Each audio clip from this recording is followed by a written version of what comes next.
What's up, Berserkers? It's your boy, Viking Zero Reviews. Just got done reviewing this Alani new Hawaiian shaved ice. It's really good. So today, I wanted to come on here. Oops, sorry, rubbing on the mic there. To talk about a couple things. One is I got this book, ASVAB for Dummies. It's a very thick book. This one actually covers all of the topics on the ASVAB. One thing I learned from this book, which is pretty cool, is it suggests you study things that you need work on. I mean, to some people that might seem obvious. To some people it might not be obvious. So I got this book to study math. I suck at algebra. I suck at math. I'm pretty good at the other parts of the ASVAB, the mechanical and assembly and things like that.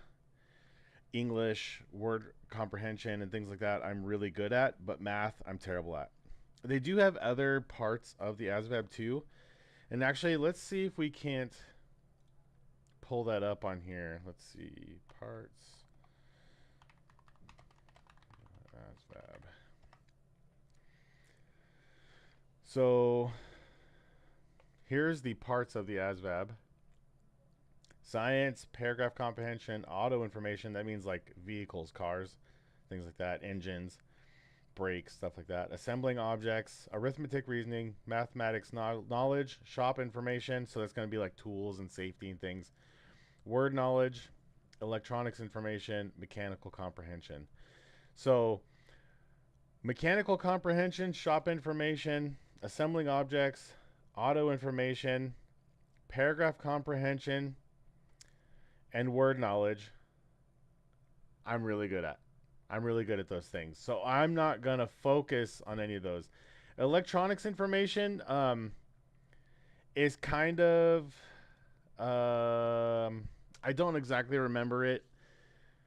But if you're not going into a job that's specifically related to electronics information, also too, this book has a section in it that shows you this green screen thing kind of messes this up, so I'll have to put it back farther, but it shows you on here the job, and then it shows the score.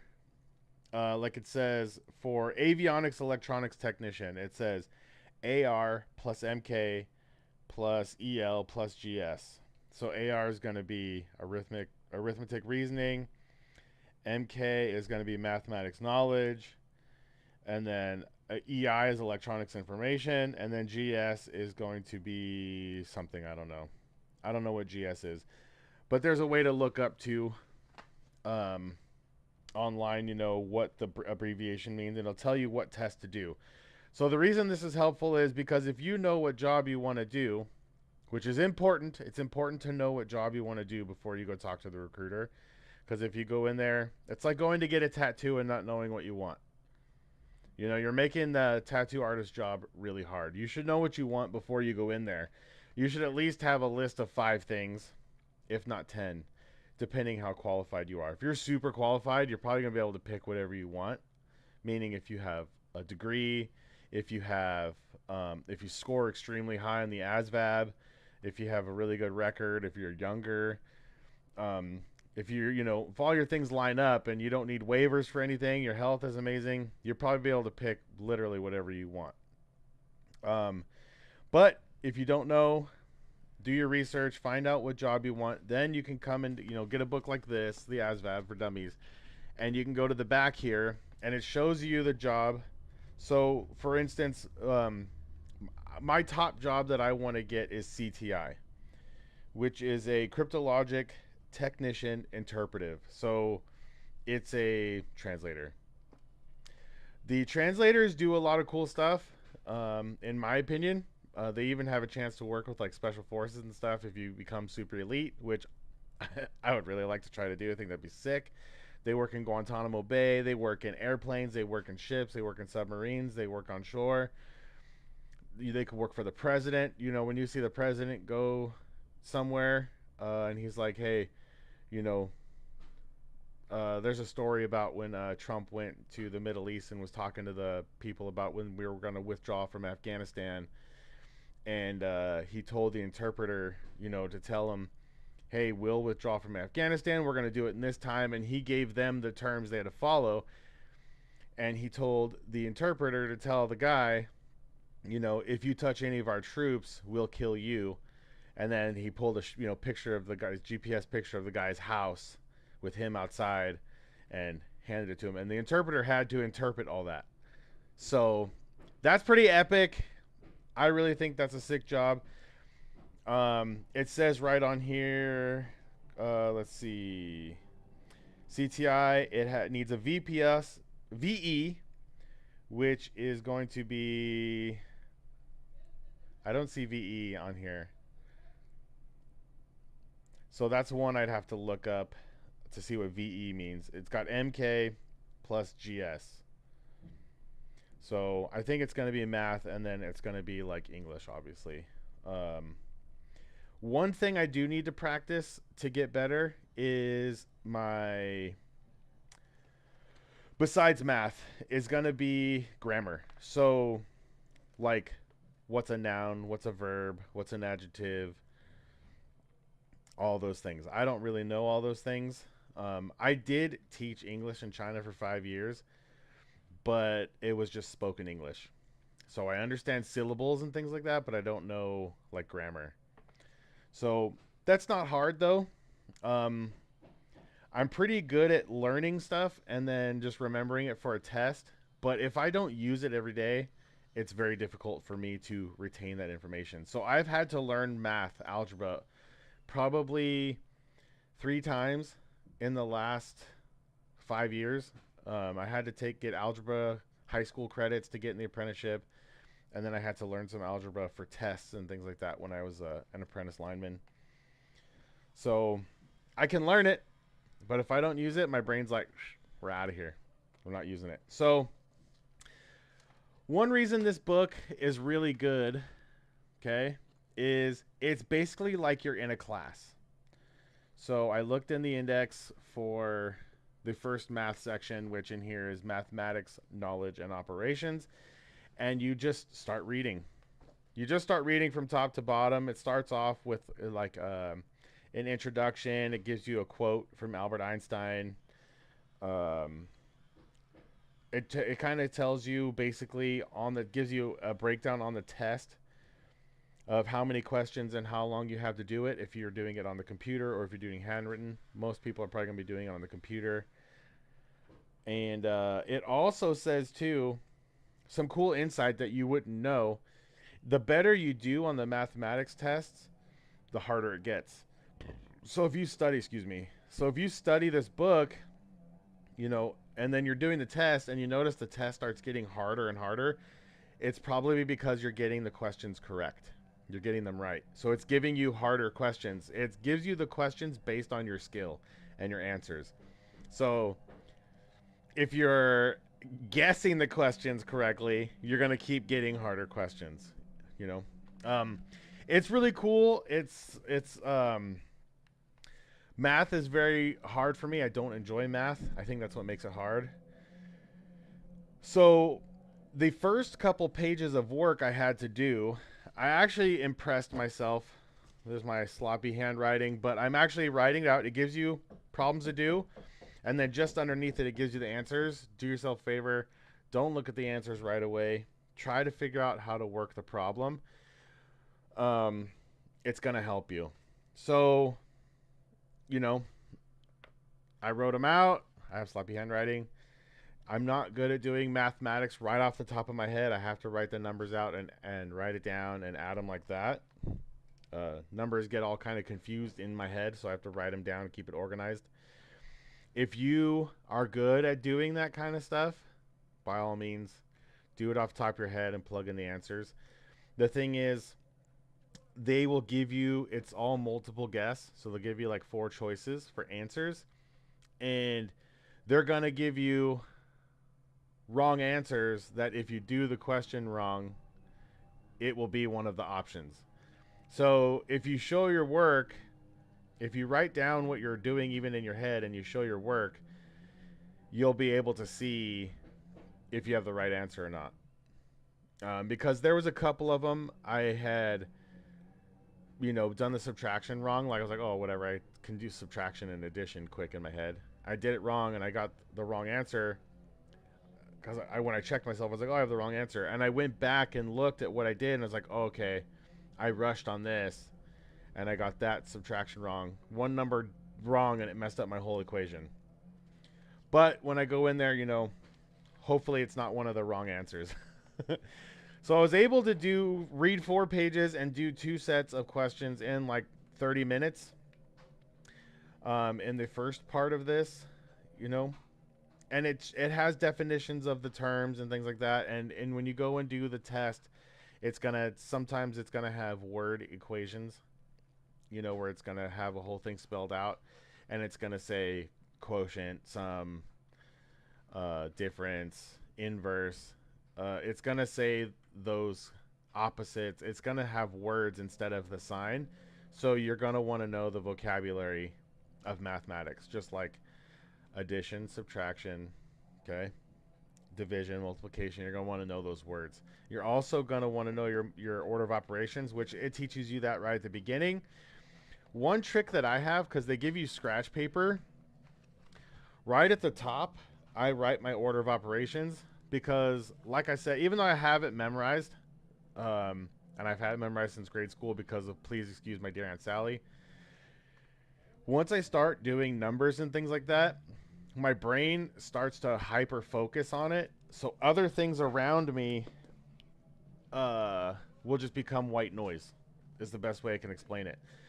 So if at the top of each scratch paper I write Please Excuse My Dear Aunt Sally, I write down the full equation, and then I look up, okay, parentheses and exponents first. So there's parentheses right here. I don't know if you could see it, from that far. I do that first, right? And then I rewrite the whole equation again, removing that step now. So I have that down here, and now I have this whole parenthesis. So I do the multiplication first, because multiplication comes before subtraction. Multiply that. Then I come down here, and I haven't even done anything with the second part of it yet. I come down here, and I'm simplifying the question every step. So everything outside the parentheses I write down. Now I did the multiplication. I add the subtraction part of the problem, and then I start working it down here. Once I solve for inside the parentheses, I rewrite it again. Okay? And now where it gets confusing, I still have the parentheses, but I think I can remove those because I have a division sign outside of it, which I'm not a mathematician. I'm just assuming it wants me to do that, not multiplication, which is what parentheses implies. So sometimes you might get confusing things like that, and you're going to have to do it, the last part of it, a couple times to see if you have the right answer. But they give you 4 answers. One tip I saw in line 2 was to just plug in the answers. So some people who are good at math and can just do it right off the top of their head, that's a tip for them, is to just plug in the answers. Okay, so I have a notebook, mechanical pencil, because you're gonna doing a lot of erasing. Don't write in pen. Get used to using scratch paper. When you're keeping track of your work, keep it organized so that you can read it and you can understand it. Okay. If you have the written, so there's some other cool things in this book too. Like there's tips, like if you're doing the written test, you can skip questions that you don't know and just bang out the ones that you do know, and you can go back and spend time on the ones you don't know. If you're on the computer test, it says you can't do that. You have to select your best answer. So that's where I'm at on math. I do have family members helping me with math if I need it, which is not everybody has that. So I recommend this book versus a book like this, okay? This is a book that we had for when I was an apprentice. This is a book that a teacher uses to teach out of. You cannot teach yourself out of this book, okay? This is for someone to teach you out of, and then it has assignments in it to practice. This book, you can literally teach yourself. It's like you're reading what a teacher is telling you. The only thing you can't do in this is ask the teacher a question.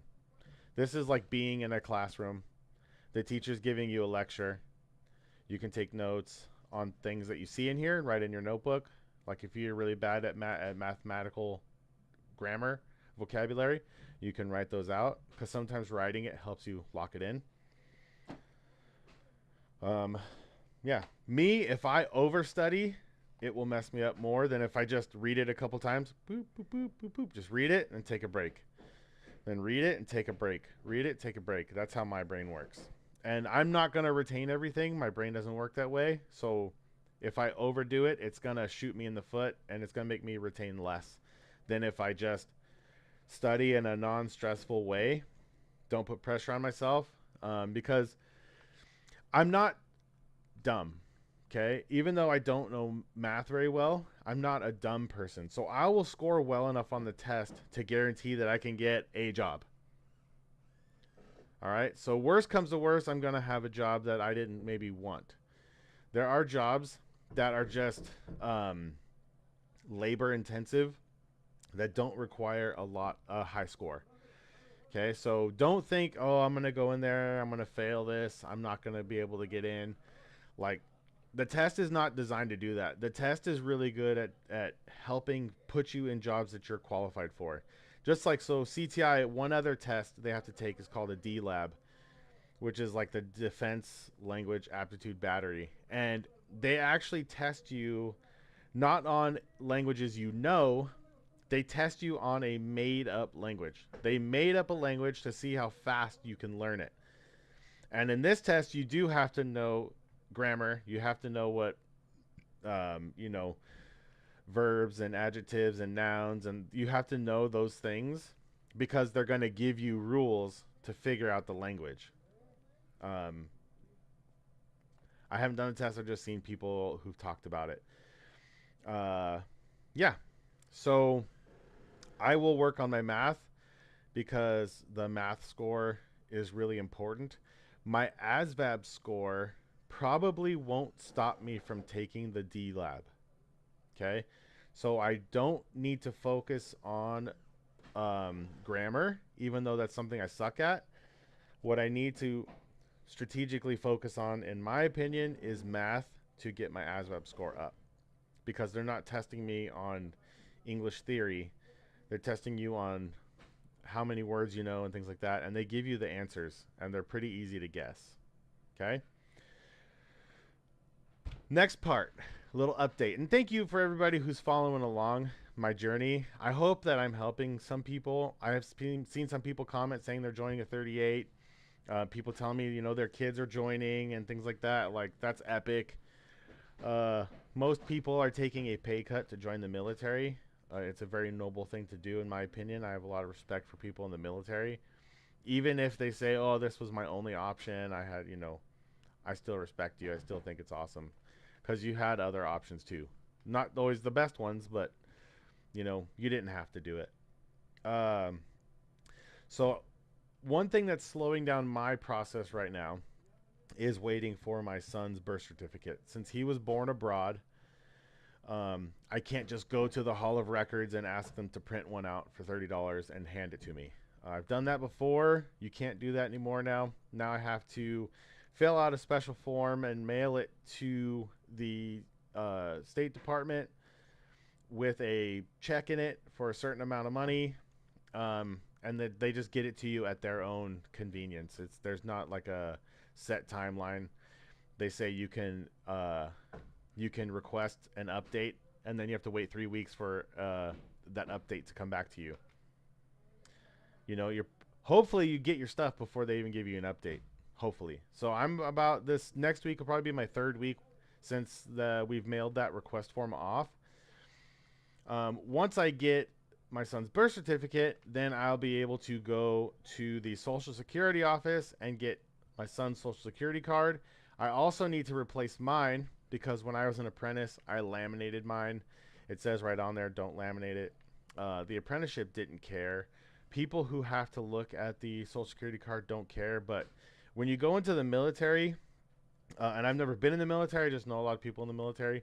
The key to success is doing what you're told, following simple directions. Even if you know a better way, a faster way, a simpler way, it doesn't matter. They just want to see if you can follow instructions. Okay? So if they tell you to go from point A to point B and they want you to take the really long way to do it, even though you know you could just go right here and do it easily and faster, do it the way they want. There's a reason they do it. They don't always tell you the reason they do it. Okay?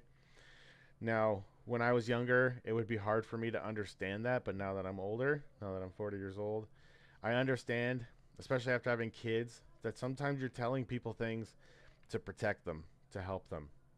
It's not to inconvenience them. Even though my 7-year-old daughter might tell you that I'm doing things to inconvenience her, it's to help her. So we are the same way.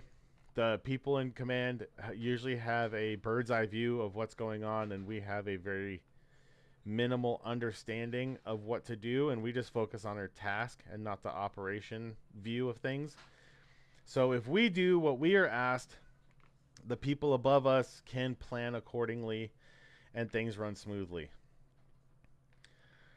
So that long drawn out story is why I'm replacing my Social Security card, because yes, it's laminated. I did it to protect it while I was chasing storms as an apprentice lineman in Southeast Texas, in Houston, neck deep in water sometimes. So once I get that, the recruiter said that probably the following week, the next Monday or Tuesday, we would go to MEPS, which is the Military Entrance Processing Station. I think that's what MEPS stands for. That's where all of the branches of the military go to have all of their processing done before you get accepted. That's where you talk to doctors and they check your butthole.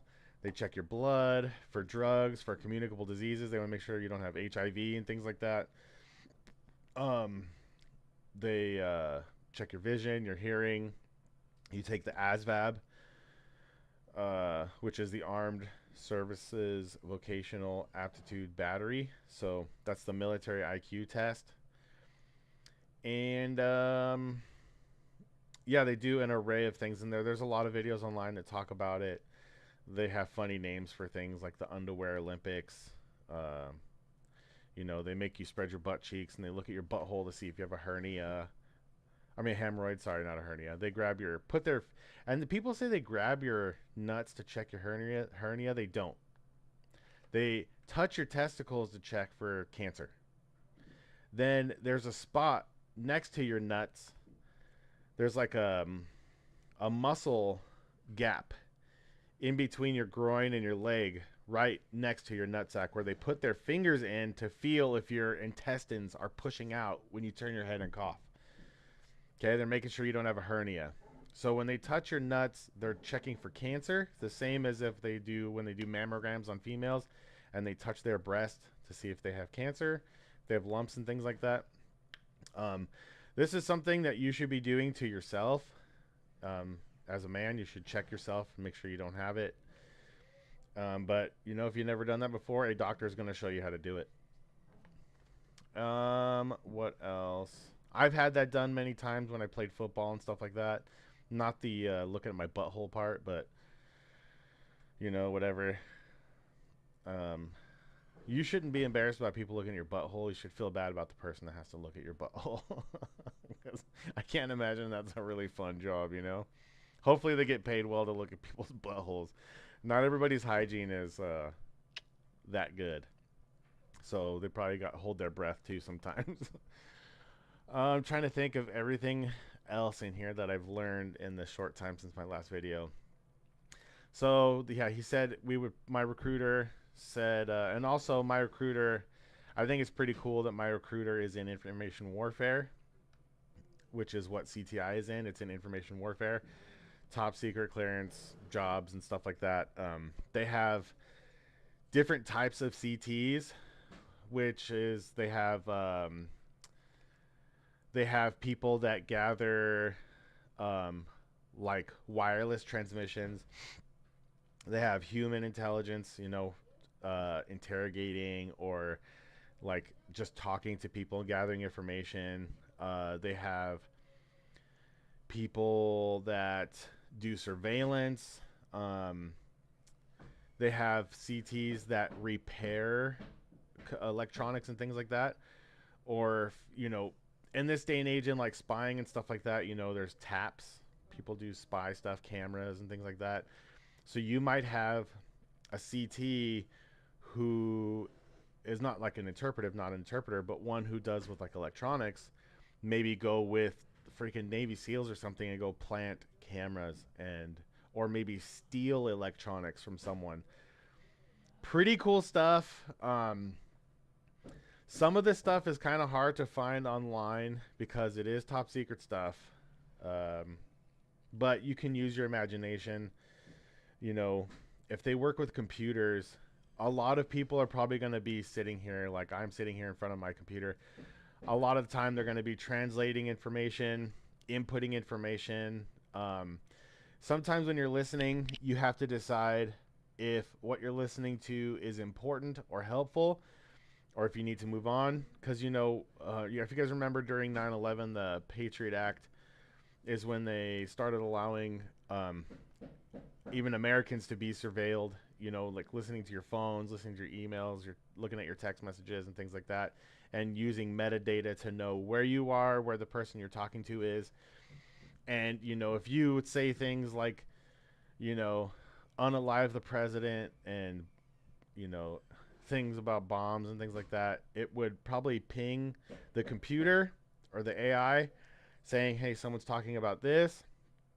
It'll start recording you, and then it'll probably have a CT of some sort reading the transcripts or listening to you, because part of being like a CTI is also understanding the like the context, the traditions, the culture of the people talking. So, if you're listening to people in the Middle East, where a lot of those people believe in suicide bombings and things like that, hearing things about blowing up stuff is probably super common, like very common stuff to hear. Whereas here, it's a little more fringe, probably not as common to hear people talk about things like that.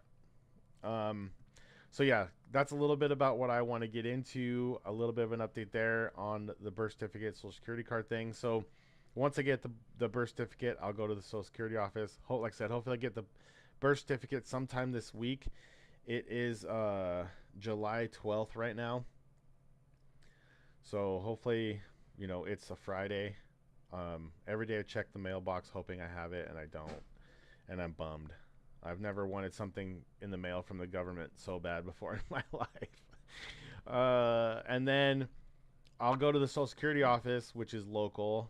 And I think that only takes like a week, but you have to take your birth certificate to get that. They'll mail that to me. Once I have those things, then the following week, unless I take it to my, if I take it to my recruiter on Friday, then we'll probably go Monday or Tuesday. He has to schedule it. And then whatever, like I said, the next week we'll go to MEPS. And hopefully I'll have brushed up on my math enough to help me out. Then if MEPS accepts me, and here's where a little bit of my problem is. So I am 40, which is not over the age or anything, so I shouldn't need a waiver for my age. But because when I was fat, I had diabetic symptoms. I took diabetic medication. Some of it's off-label use for weight loss, like Mounjaro or Ozempic. I also took Jardiance, which helps make you pee to regulate your blood sugar. My type 2 diabetes, was not because of some sort of a genetic thing. It was because I was fat. And if you know anything about diabetes, I'm not a doctor. Talk to your doctor. But there's a lot of different ways you can get diabetes. There's different ways diabetes can affect you. Like, just to give you three, there's gestational, which is pregnant moms get diabetes, type 2 diabetes. That's temporary usually. And then there's insulin resistance, and then there's is insulin deficiency. And I was insulin resistant. I was making insulin. My pancreas was working. It's just that because I had so much inflammation, which is fat. Fat is inflammation. It was my body was trying to do what it does to protect itself. So it stopped using insulin. It stopped making testosterone. It just started storing fat. Your body doesn't really know what you're doing to it, and you can't feel it either. You can't feel any of this. When you eat crappy for a long time, you don't know. You feel normal. So, you know, I actually, when I found out I was diabetic and I started to make changes, like stopped eating sugar and eating less carbs and things like that, I actually felt like crap for like a whole year. I felt sick being healthy. Make it make sense. Your body doesn't know what the heck you're doing, okay? It's just trying to keep you alive. It's an automatic thing. So, long story short, the military doesn't accept diabetics. I'm sure there are waivers. Like I said, if you're an exceptional person, you're at the top, 1% of extraordinary exceptional people, meaning you test really high and all these things. I'm sure the military will help you. If you're like me, you're just a regular average person. I'm not top of anything, I'm just if patriotism and caring about the country was graded, I would definitely be at the top on that. But testing and things like that, I'm just a regular person. No matter how hard I try, I'm just a regular person. So I got into shape. My diabetes is in remission, but the recruiter said there's a 60-40 chance that they won't accept me because of it. So even though it's not like a birth defect or something, it was just symptoms of being overweight and not doing what I needed to do to take care of myself. Someone had to diagnose me diabetic because they're doctors. They have their rules they have to follow. And they also have a certain understanding of diabetes, that's another topic. If you guys want to talk about that, I could talk about that. Diabetes is not a settled science, in case for those of you who don't know. They're still learning about diabetes, even in the last 20 years. My grandpa died of diabetes complications. They didn't know about diabetes back then. They knew about diabetes, but not like that there was two types and that you could reverse your diabetes. That's a new thing that even some doctors don't know. I didn't know until last year that I could reverse my diabetes. And once I found out I could, your boy did. So, yeah, I have blood work to prove it. If anybody wants to see that, let me know. Then once I go through MEPS, if they say sign here, they give me a job I want, and I accept it. The recruiter said it should be 2 to 3 months after that when I go off to boot camp in Great Lakes. So we're looking at what is it? It's July right now? July. So if we look at the calendar, so if we get my stuff, my paperwork by this month, I could go to MEPS this month, and then 1, 2, 3. So by October, September, October, November, I should be in boot camp.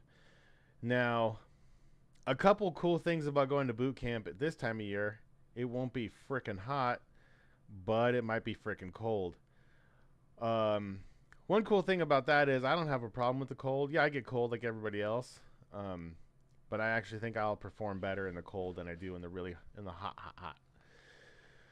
And that might be genetics because my family's from Viking ancestry, so we just deal with the cold better. Also, they wear their dress blues when it's cold, and the dress blues are my favorite. I really like the dress blues. Freya likes the dress whites. I took her to the recruiter the other day, and she said her favorite uniform was the the dressed whites. But me, I like the Cracker Jacks, the dressed blues. I think they're pretty sharp. So, two benefits there. It won't be freaking hot, and they wear their dress blues. Win-win. Um, I'm really excited to go to the Navy. There's a lot of reasons I want to go. I really want to make my dad proud. My dad is a Vietnam vet.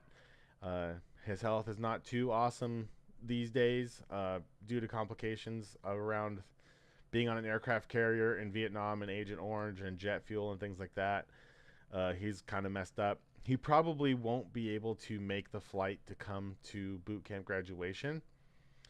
And that's okay. I more feel bad for him than myself because I know he probably would really want to go. But man, nothing would make me happier than to graduate boot camp and have my dad see that. My brother was in the Navy during Operation Enduring Freedom.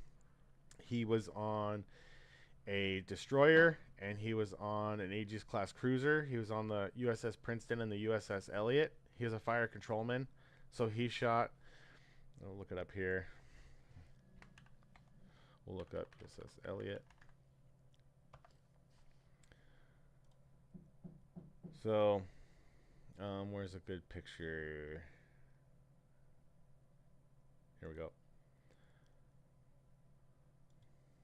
Blow that picture up, man. Come on. Here we go. My brother shot this gun right here on the front.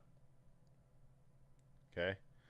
He sat, I don't know where the room, here's where the captain sits. My brother sat in a room called the Blue Room that had AC, and I went on a cruise. I don't remember if we went on the USS Elliott or if we went on the Princeton. So the DD, this one is the destroyer. Man, this is a bad ship, dude. And the new destroyers, the new destroyers are crazy. Let me show you a new U.S. Navy destroyers. Look at these new ones, you guys. These things are crazy. Here's a new destroyer.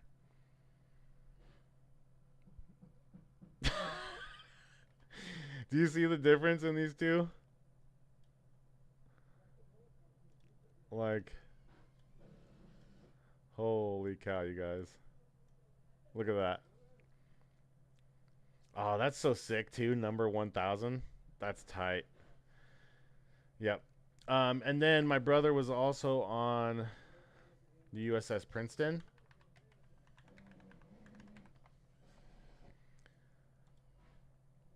Okay. This one is an Aegis class cruiser. So you see the C here. I don't know if the G means for guided missile. My brother shot this gun right here up front. Also right here in the front, there in the front of the ship here, there I think are like 20 something Tomahawk missiles that go, they just shoot right out of the front.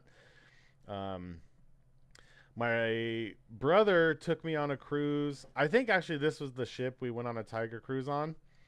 And we went, somewhere just down the coast of California. Man, that was so cool. My brother, because everybody liked him, he got me to go down in areas where civilians can't really go. So I went down and saw the Tomahawk missiles. I was just a kid, My brother's 8 years older than me. And he got one of his shipmates to take, without my brother, he just took me to his shipmate and he's like, hey, can you go show my brother what you do? Dude, so awesome. They barbecued up here where the helicopter pad is. They barbecued for us, and you could walk around anywhere up here, with your sailor family member. I went into the berthing area, which is where they sleep. I got to see what the racks are like. I got to lay down on my brother's rack. I think my brother had a top rack. So even though I was young at that time, I've always been like 6 feet tall since I was like 13. So I was a big kid. Tons of room on the top rack. Pretty cool. But yeah, the guy told me that the Tomahawk missiles, each missile can fly 7 missions. So one missile, so if there's 20 missiles times 7, that's how many missions, the missiles on this ship can fly. And what I mean is, the missile gets launched, and it just goes right across the water like this. So it's below radar. Nothing could see it, And then what it does is it flies over. Here's a dude standing outside his house drinking coffee. Here comes Tomahawk. It's going to drop a bomb on this guy. Boom! And then it keeps going. It just keeps going and flies 7 missions. It can drop the whole payload at once. Everything explode, big bada boom. Or it can go drop ordnance. It's so freaking crazy. Like, you know, I'm just a kid. And I told the guy, because I'm down here. There's like switches on the missiles. There's like a switch that you do to arm it. There doesn't take a key. It's just a big red knob that you click and it says on off. And I asked him, I was like, if I turn that, you know, would something bad happen? He's like, no, it just makes it so the guy in the control room, when he pushes the button, it works. I said, oh, cool. I was like, what would happen if you were down here and one of these missiles went off? Like, would it cook you? He's like, nah, you would probably, you know, because it's a big room, but there's like this much space in between the missiles. So when you walk in between, your butt and your chest are like touching the missiles. You're like scooting through a small hallway. He said, if you were down like at the other end in this room and they shot a missile off in here, he's like, the gas would kill you before the fire did. Oh. I'll show you some of the ships my dad was on. So those are the 2 ships my brother was on. My brother was also, even though he's a fire controlman, and he shot this gun here on the front, which I think is a 5-inch cannon. My brother also went on the boarding teams with the Marines. So when they were in the Persian Gulf, they were stopping pirates and things like that, checking to see if they're smuggling weapons or soldiers or anything illegal. I don't know all the things that they were looking for. My brother went with the Marines on the boarding team and was, you know, with a shotgun walking through boats, catching bad guys. So my dad was on the USS Constellation. Okay. CV-64. This is a diesel-powered aircraft carrier. This is before the nuclear ones. There's 2 runways. I think I don't see where the elevators are. I've never actually. I've been on an aircraft carrier. I went on the Midway in San Diego. Cried a little bit thinking about my 17-year-old dad being on an aircraft carrier. It was pretty sick. My dad was a signalman, so he was up here somewhere outside the bridge. And what a signalman did, it's not a job they have anymore. They would hold different flags. You see the flags here. These flags, they all mean something. They mean the same thing internationally. America, that's the national ensign, always the highest flag. These flags mean something. They could say hi, bye, or we're coming to kill you. They could say a lot of things with these flags here. So the signalman was in charge of those. They also stood out here somewhere. There's a signal bridge somewhere out here. And they would do talk with flags to people, to other ships, top secret messages they didn't want to say over the radio. They also would flash the light. I don't know if you guys ever seen those big signal bridge lights. Signal bridge light. Nope. Actually, let me do this. There's pictures of my... Let's see. Let's try to find the yearbook here. My dad was on 3 aircraft carriers, all Kitty Hawk class. He was on the USS Kitty Hawk, the USS Coral Sea, and the USS Constellation. The Constellation is an important ship. See how it's got the 3 here? Because the Constellation is one of the first frigates the U.S. Navy had. You know, when they decommission a ship, they give a new ship the name, so that's why it's the 3rd. Barack Obama, I think, before he left, decommissioned the Constellation my dad was on. I was pretty bummed about it because I never got a chance to go on it. They don't have, let me see here. You can look up ship aircraft, you can look up Navy ship like yearbooks and stuff.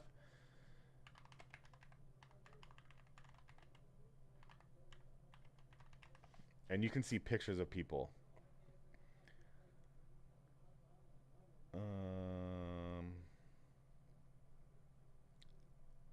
forgot what they're called. I've looked it up before, but I can't remember what these things are called. Okay, cruise book. My dad was in from 69 to 73.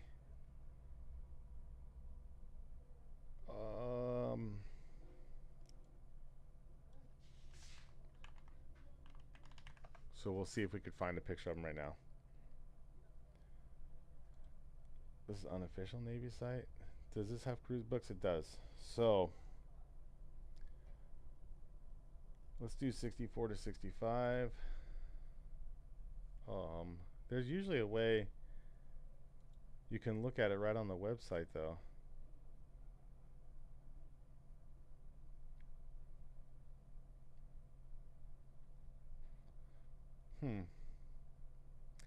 But anyways, I've found pictures of my dad in here before. I'm trying to find one where some of these you can just look right at them.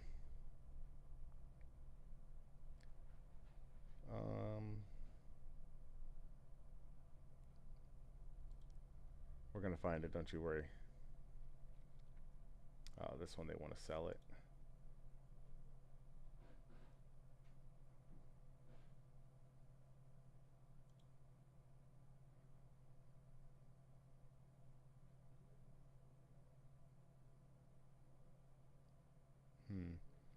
If anyone's in here watching and you want to say what's up, or if you have any questions, let me know.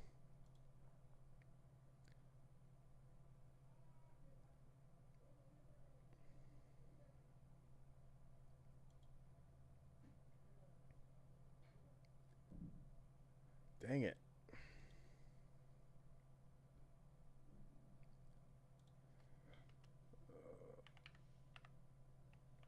Oh.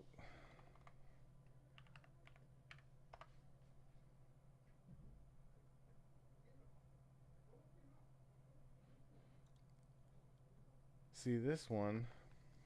And then I think my dad was in communications department.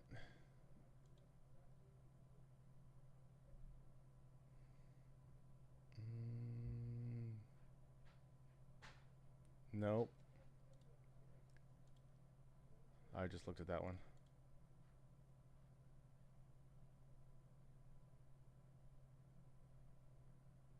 So I'm just looking at last names here. Where, I can't remember which department that was that he was in. So communications, deck department, dental engineering, executive medical, navigation, operations.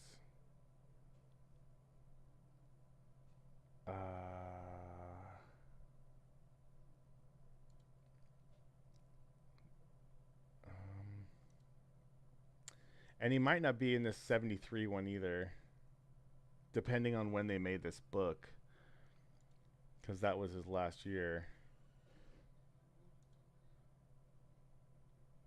So look how sick that is. That's so cool.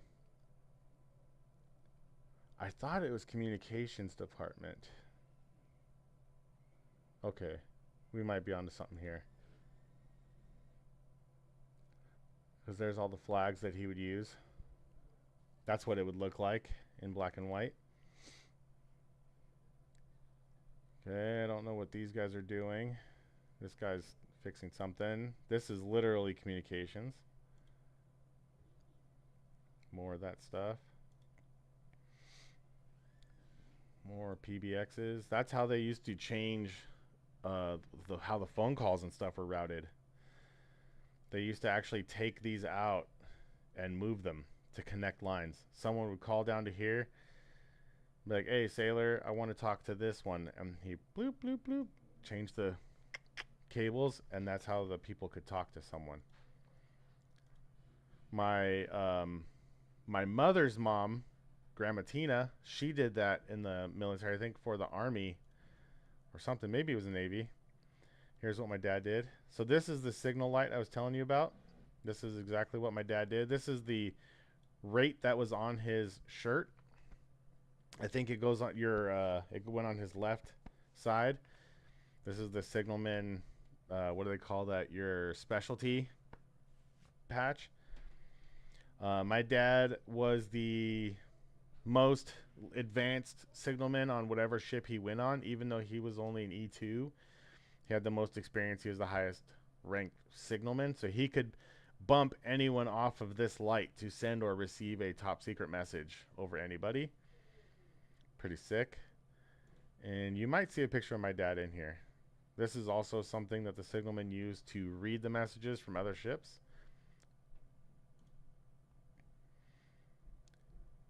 Okay, these are all the boss mans. No hill there.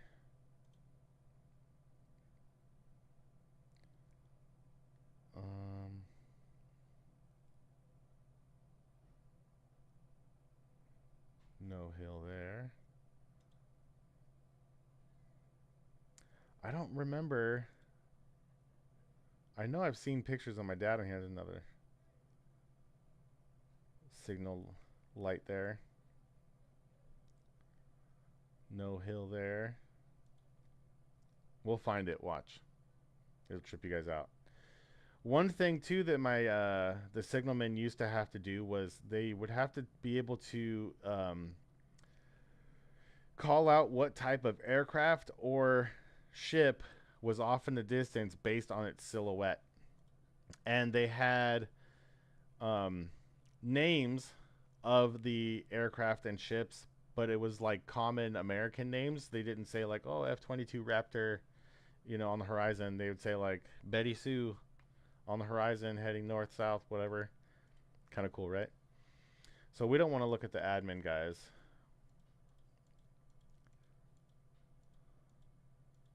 Let's go back here to the beginning.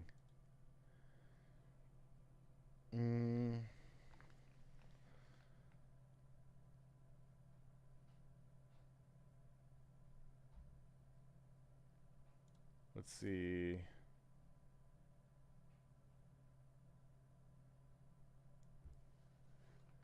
I swear. Usually right here on this thing you can click the different years.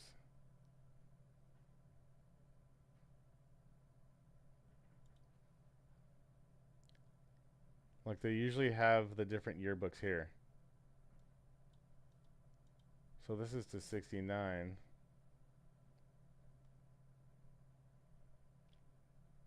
We're going to find it, guys. We're going to find it.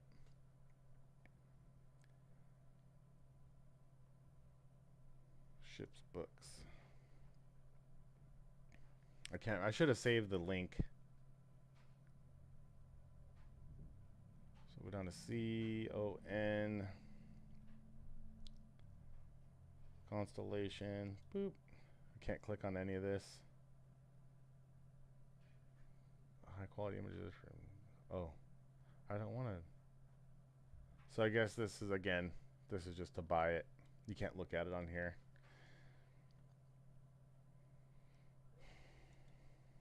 Ancestry.com. They're for sure not going to let you look at anything for free. I swear I saw it on here, guys. There's pictures of my dad I found on here, and I've sent them to him.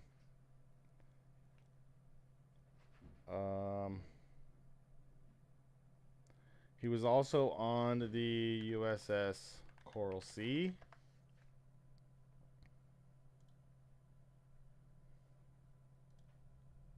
CV-43. So obviously this one is going to be the oldest one he was on.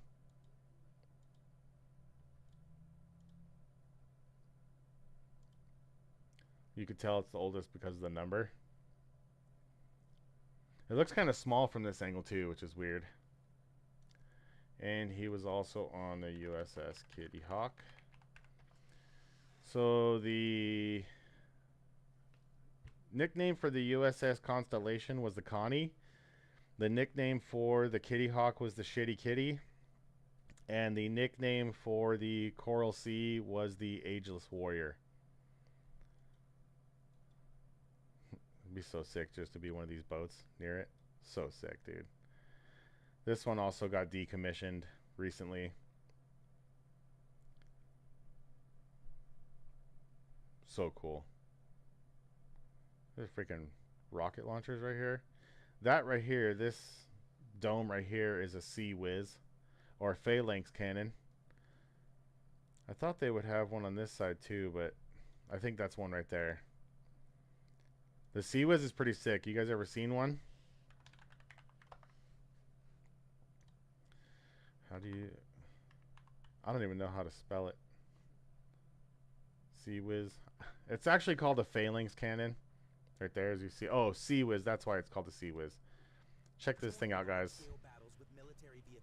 Let me turn this down so you guys don't hear it. So this gun can track stuff by itself.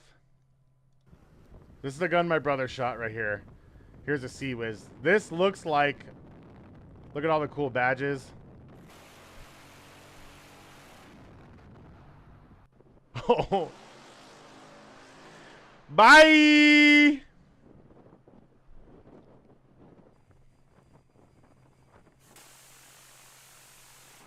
See this camera right here? This thing does it by itself, you guys.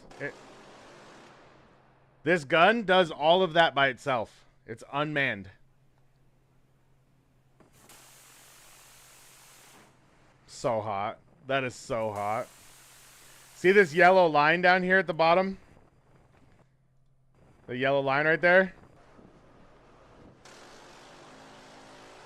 If you stand within that line when this thing goes off, the percussion from this thing shooting so fast could just make you lose your bowels. You just crap yourself. CRAM, an advanced automated point defense. So CRAM, this is obviously like Army or Marines or something, so they're going to call it something different, you know? Gatling gun. Same gun, though. All automatic.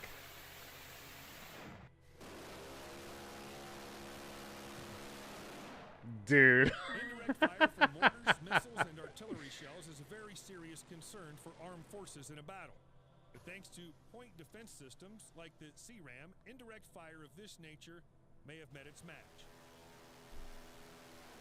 The CRAM, standing for Counter Rocket Artillery and Mortar, is a land-based phalanx weapon system with the capability of integration with other protection sensors and systems. The system is designed and manufactured by the... I got goosebumps. That's so sick. Phalanx is a rapid-fire, computer-controlled radar and 20mm gun system that automatically acquires, tracks, and destroys enemy threats that have penetrated all other ship defense systems. Automatically. The Phalanx was designed in the beginning as... It's by itself. It doesn't rely on any other systems. This thing, this R2-D2 ship, airplane, missile destroyer. You guys want to talk about AI? This thing right here has been around for a while now. This is a killer. Is a ship-based anti-missile system.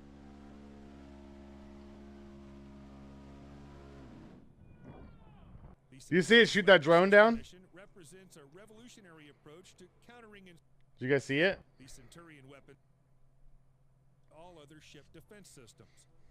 The Phalanx was designed in the beginning as a ship-based anti-missile system.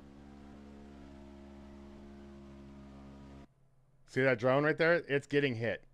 It's getting blasted. Right there.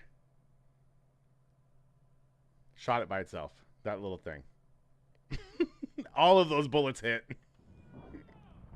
The guy's like, yeah! It's a revolutionary approach to countering insurgent activities by intercepting rockets, artillery, and mortar rounds in the air before impact, thereby reducing or eliminating any damage they might cause.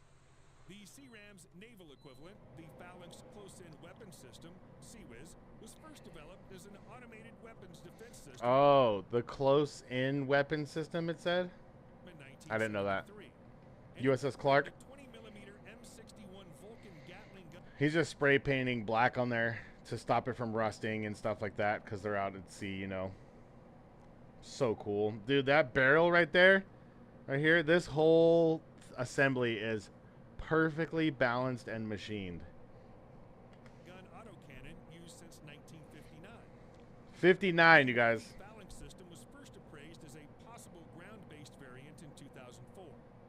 Phalanx was selected partly because it could be readily interfaced with a multitude of sensors Woo! designed to provide an overarching protection umbrella of sights on the ground.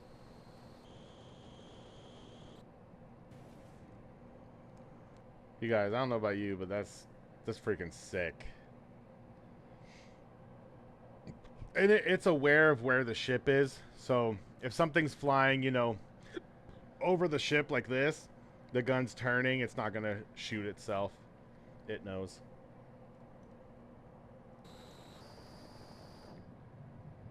In its land-based configuration, the land-based So crazy. system, LPWS system, is mounted on a wheeled platform in order to provide enhanced stability on site. Isn't that crazy? To load it, they hand crank all of the ammo in there. You know how tired this person? They must switch off on this because this thing holds a lot of ammo. And look at the cartridges on these. It does something stupid like 3,000 rounds a minute or something like that. Just by itself. And mobility for repositioning and deployment. The Centurion CRAM can, for example, be mounted on a trailer. This is a giant generator right here. 2 of them. That's making electricity. Or the rear side of the Oshkosh truck. In October 2008, Raytheon and Oshkosh unveiled the Mobile Centurion, which mounts the system on a hybrid electric heavy expanded mobility tactical truck. So sick. The first battle-ready CRAM system was deployed to Iraq in 2010 in order to We just go park these outside of the White House, and you're not crashing any planes into the White House. protect the Green Zone, an area in Baghdad used as an American embassy. Trials of this system showed that it was capable of knocking out 70 to 80% of rockets and mortar shells fired within its area of control. 70 to 80%, one gun. That's pretty epic, you guys. And then planes can go up and shoot missiles. Ships have anti-missile missiles and stuff like that. So this gun is taking a lot of the workload off of a dude like tracking and then shooting. The CRAM system has successfully intercepted hundreds of rockets and mortar shells fired at the Green Zone, thereby proving the system's capability as a defensive system.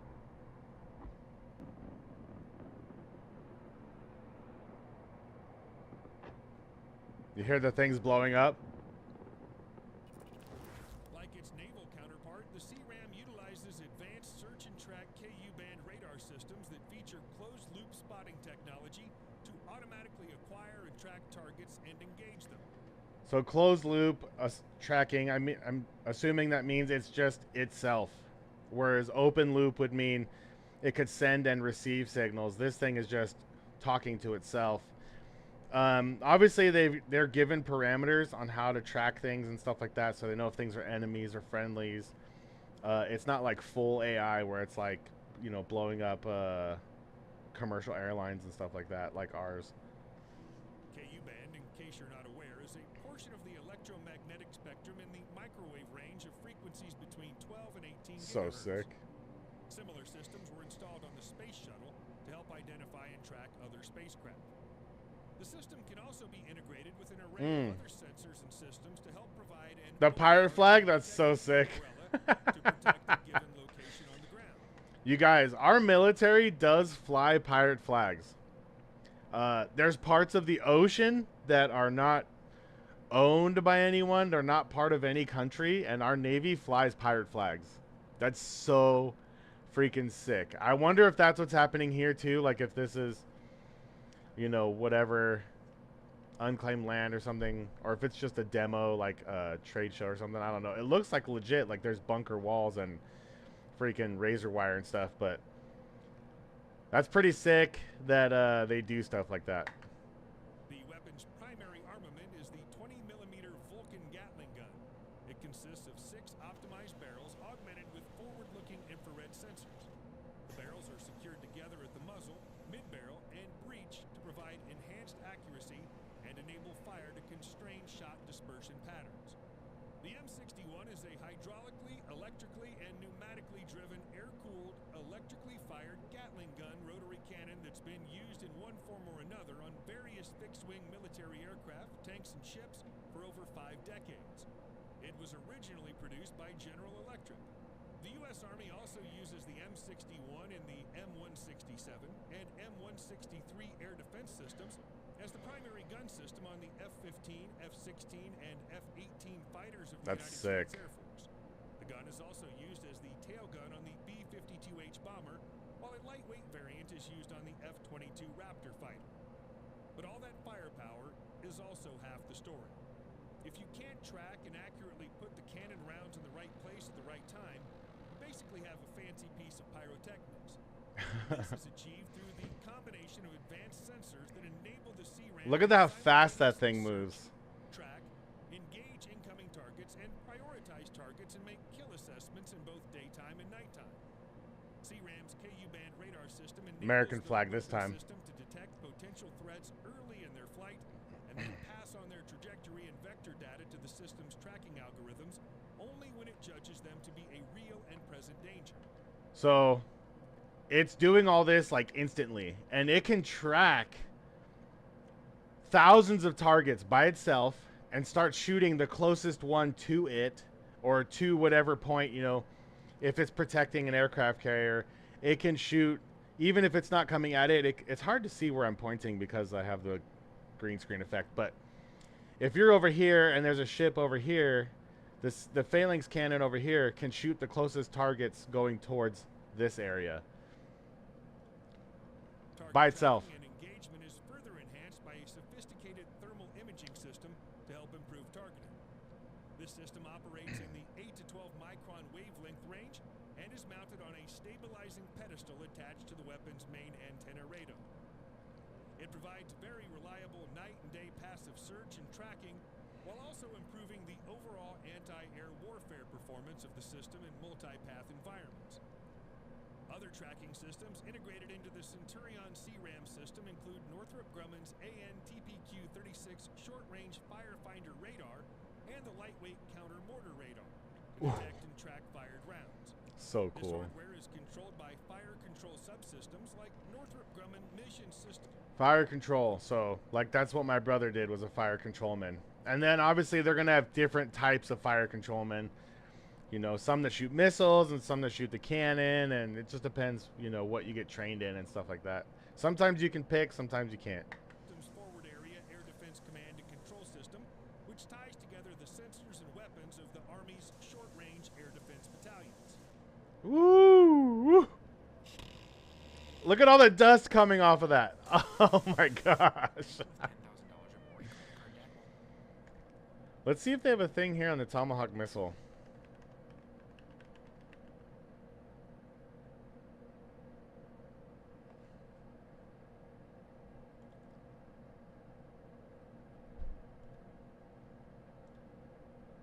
The Tomahawk missile uses GPS navigation and a satellite data link to continue through a preset course, and can be reprogrammed in mid-flight to a new target. The two-way satellite communications are used to perform post-launch mission changes throughout the flight, and the onboard camera provides imagery of the target to the commanders before the strike. Bye. It is capable of flying and striking targets 1,500 miles away from its launch Whoa, point that's with far. precision. In order to fly such a range, it has two pairs of wings to follow and correct its trajectory. These wings are foldable and spring open when the missile is launched. The Tomahawk uses a combination of GPS, terrain contour matching, time of arrival control, and digital scene matching area correlate. Raytheon again. Their targets with Same people that made the the phalanx. wings, under the control of the computer system, allow the missile to loiter, circling undetected around a target until the controller decides that it's a good time to strike. I didn't know that it could just circle a target. With accurate navigation, the Tomahawk can fly low to the ground undetected. As it closes Whoop. in on its target, the missile drops to an altitude of literally 100 feet or less before impact. Dude, that's like Tomahawk missile as low as like transformer poles on the side of the road. uses GPS navigation and But even this one doesn't say. Not a lot of people know.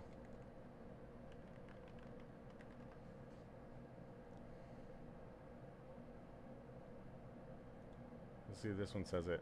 The Tomahawk cruise missile, and when it's fired, all hell breaks loose for the enemy. Need to blow up a hardened concrete bunker 20 feet underground? What about a command and control center, or maybe protected sites with robust air defenses? Whenever the U.S. military asks these questions, So this is like my brother's ship that he was on. See all the missiles right here? but there's more of them stored here. But then they all blue, blue, blue, blue, blue, blue, blue, blue, blue. Questions. The weapon of choice they turn to is the Tomahawk cruise missile. But while it's been used continuously in combat since it was first fired in anger in the 1991 Gulf War, the missile has become an iconic symbol of American combat power. But with so much rumor and mysticism surrounding the missile, what can it really do? It's the early morning hours. Crew members are standing the mid-watch somewhere in the Mediterranean Sea. Suddenly, the Tactical Action Officer, or TAO, gets a message that changes everything. He wearily calls the captain to wake him up. The captain immediately jumps out of bed and bangs on his executive officer's stateroom on the way down to combat. After waking him up, So that room those guys are in with like the blue walls, that's the blue room where the fire controlmen are. And there's just tons of computers in there and screens, and that's literally where all the smart guys are who are saying shoot and looking at planes and submarines and other boats and stuff. he orders him to the bridge to take all navigational reports while he goes to the Combat Information This is the blue room right here. Center to approve the mission. As soon So my brother, when they took me in there, he was sitting in front of a machine, like an area that looked like an arcade machine, basically, with like a Pac-Man or Centipede trackball, and then some buttons. Like so simple. And they had like some radar thing, and then a way to like track things and blow it up. as he gets into combat, Pretty sick. there is a flurry of activity. If I, let's see if I can pause it. He gets into combat. It kind of looked like this. Like there's like a radar thing, and then this is like top secret stuff. Like what any of this stuff is, we have no idea what these guys are doing. Really important stuff. And my brother like sat here, and there's like a little console with like a ball, like an old school arcade game, and then some buttons on the sides. There is a flurry of activity on a usually boring and mundane watch. People don't get to just go in that room. Working with the bridge team to get the ship to the point where the ship must fire the missiles called the launch basket as quickly as possible. The engineering officer of the watch is starting more engines and placing them online to give the ship more speed to get there. The officer of the deck passes the word that River City is in effect, meaning that This is cool. So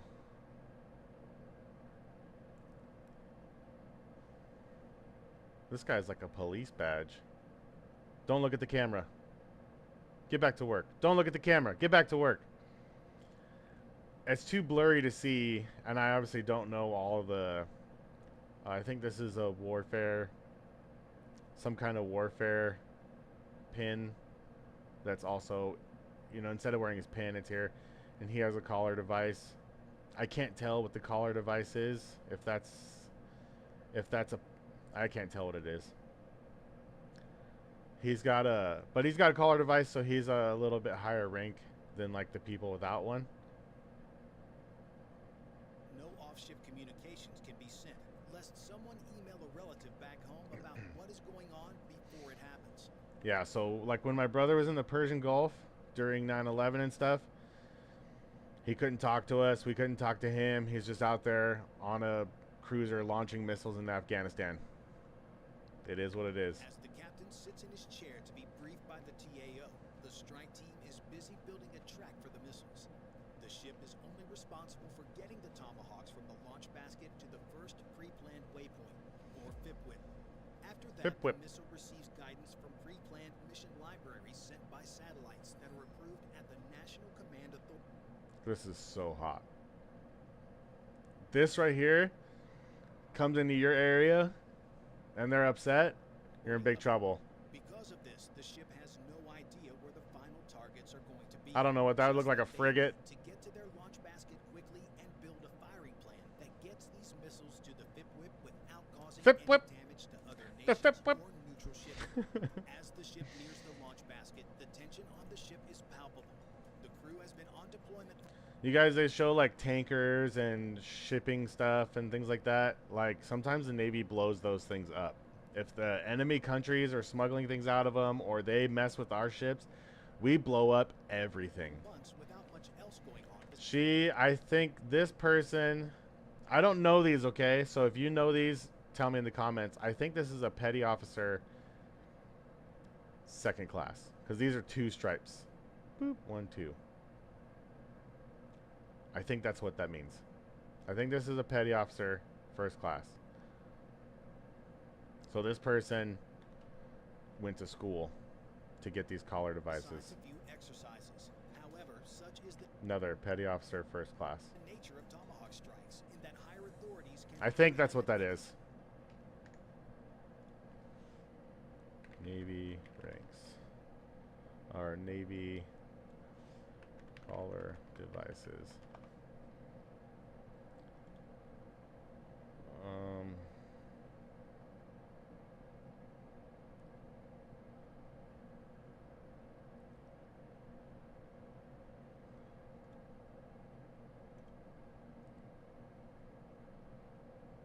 So, petty officer 1st class. So I said no, I was right. 2nd class. Hey! Woohoo! So in boot camp, you have to know all these.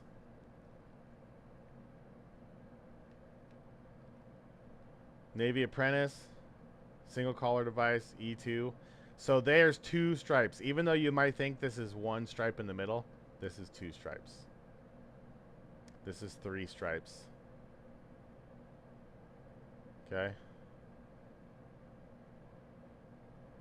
And then this. Oh, look at that. CT. That's like the one I would have. Bloop. If I got into it. Nuclear. Everybody knows what the Navy SEAL one looks like. Bam. Easy to see right there, right away. Ship's clerk. Photographer. That's the old school camera. CW ordnance. Submarine. That's a torpedo. Ship's repair. That's a angle square. Pretty cool, right? You have to learn all these things.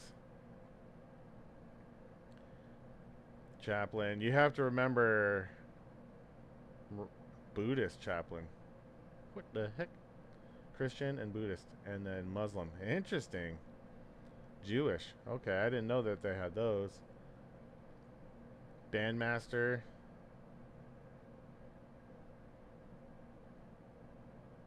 But yeah, the most common ones are going to be, I think you're probably going to see these and these. These probably chief petty officers. I think these ones you just call them chief. Maybe this one you say master chief, I don't know. Or I think you just call him chief. We'll find out. I'll let you guys know as soon as I find out. Commander.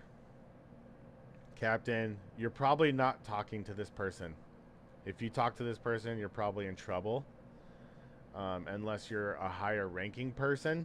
Like if you're just a regular sailor, one of these people down here, you're not talking to any captains.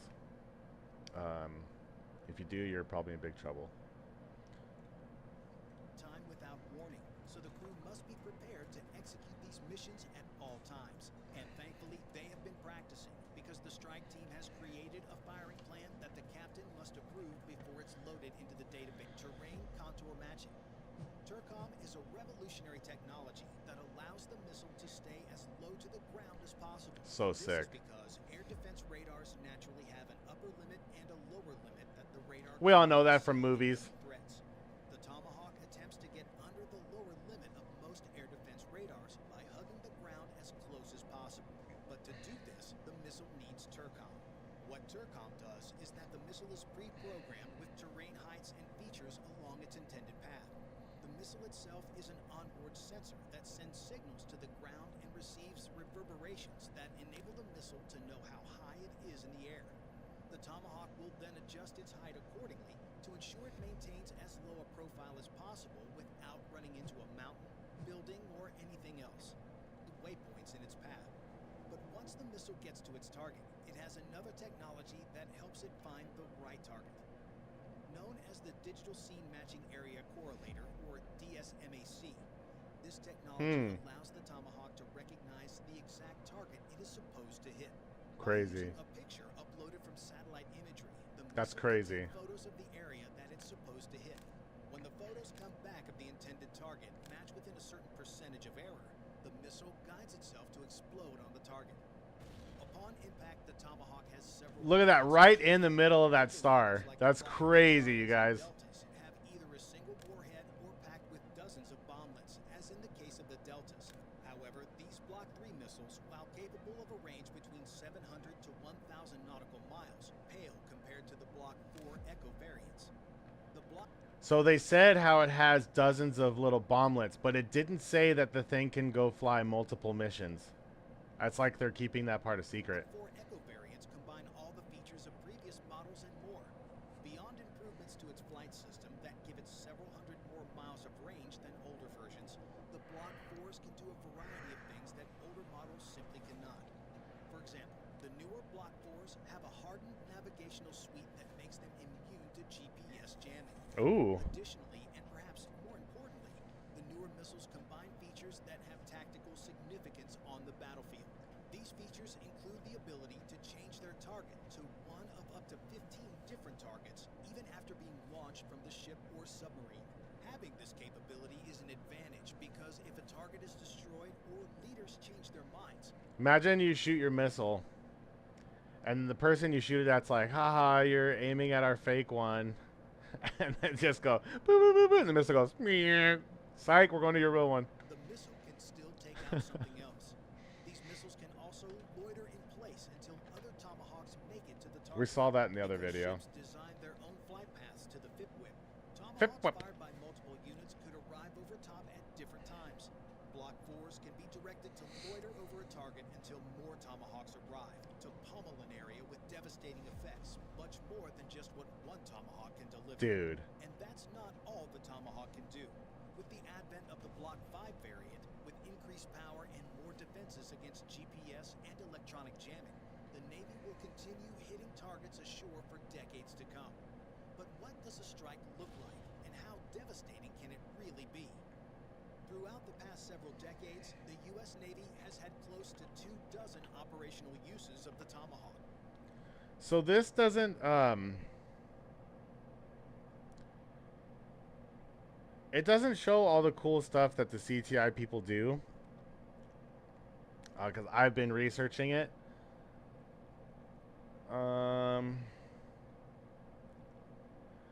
This girl does, she's a CTR.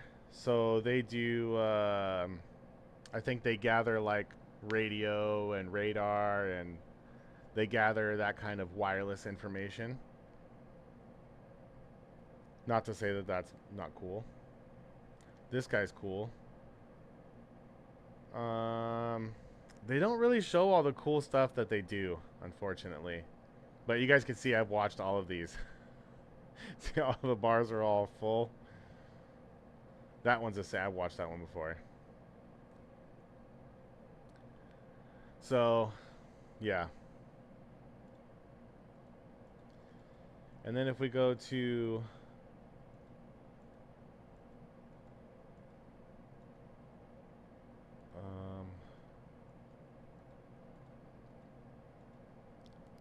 I was on the Navy website here.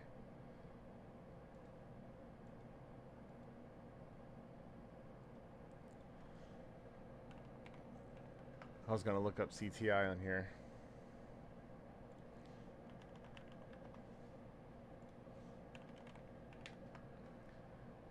So if you guys want to check out some of this stuff and see what job you want, this is how you do it. You got to know this stuff before you go talk to your recruiter. And also too, if you're doing the research, you might know more stuff than what your recruiter even knows about it. There's a lot of jobs in the military. This goes for any branch. And they might not know about every job.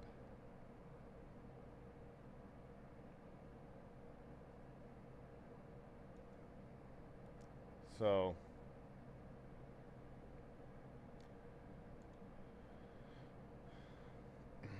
intelligence, information, and cryptology careers. There's a lot of stuff under the information warfare section. Okay. So there's cyber warfare engineer. These are what they have right here that they want people to look at. These are not all the jobs. These are the ones that are in high priority right now. Cyber warfare engineer.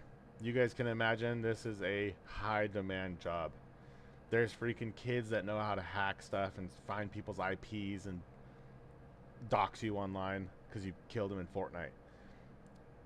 This is going to be a high demand job. Intelligence specialist. This one they do all kinds of crazy stuff. There's like photographers that gather like weather information, pictures of satellite imagery, all kinds of cool stuff. Excuse me. This is the one that I wanted to do. And what I found out too is you can't even necessarily pick the language you want. So I lived in China for 5 years. I didn't formally learn Chinese, but I do know some Chinese. So I think that'd be really fun to do. Languages are more than just communication. They're cultural codes that need to be analyzed and in some cases broken.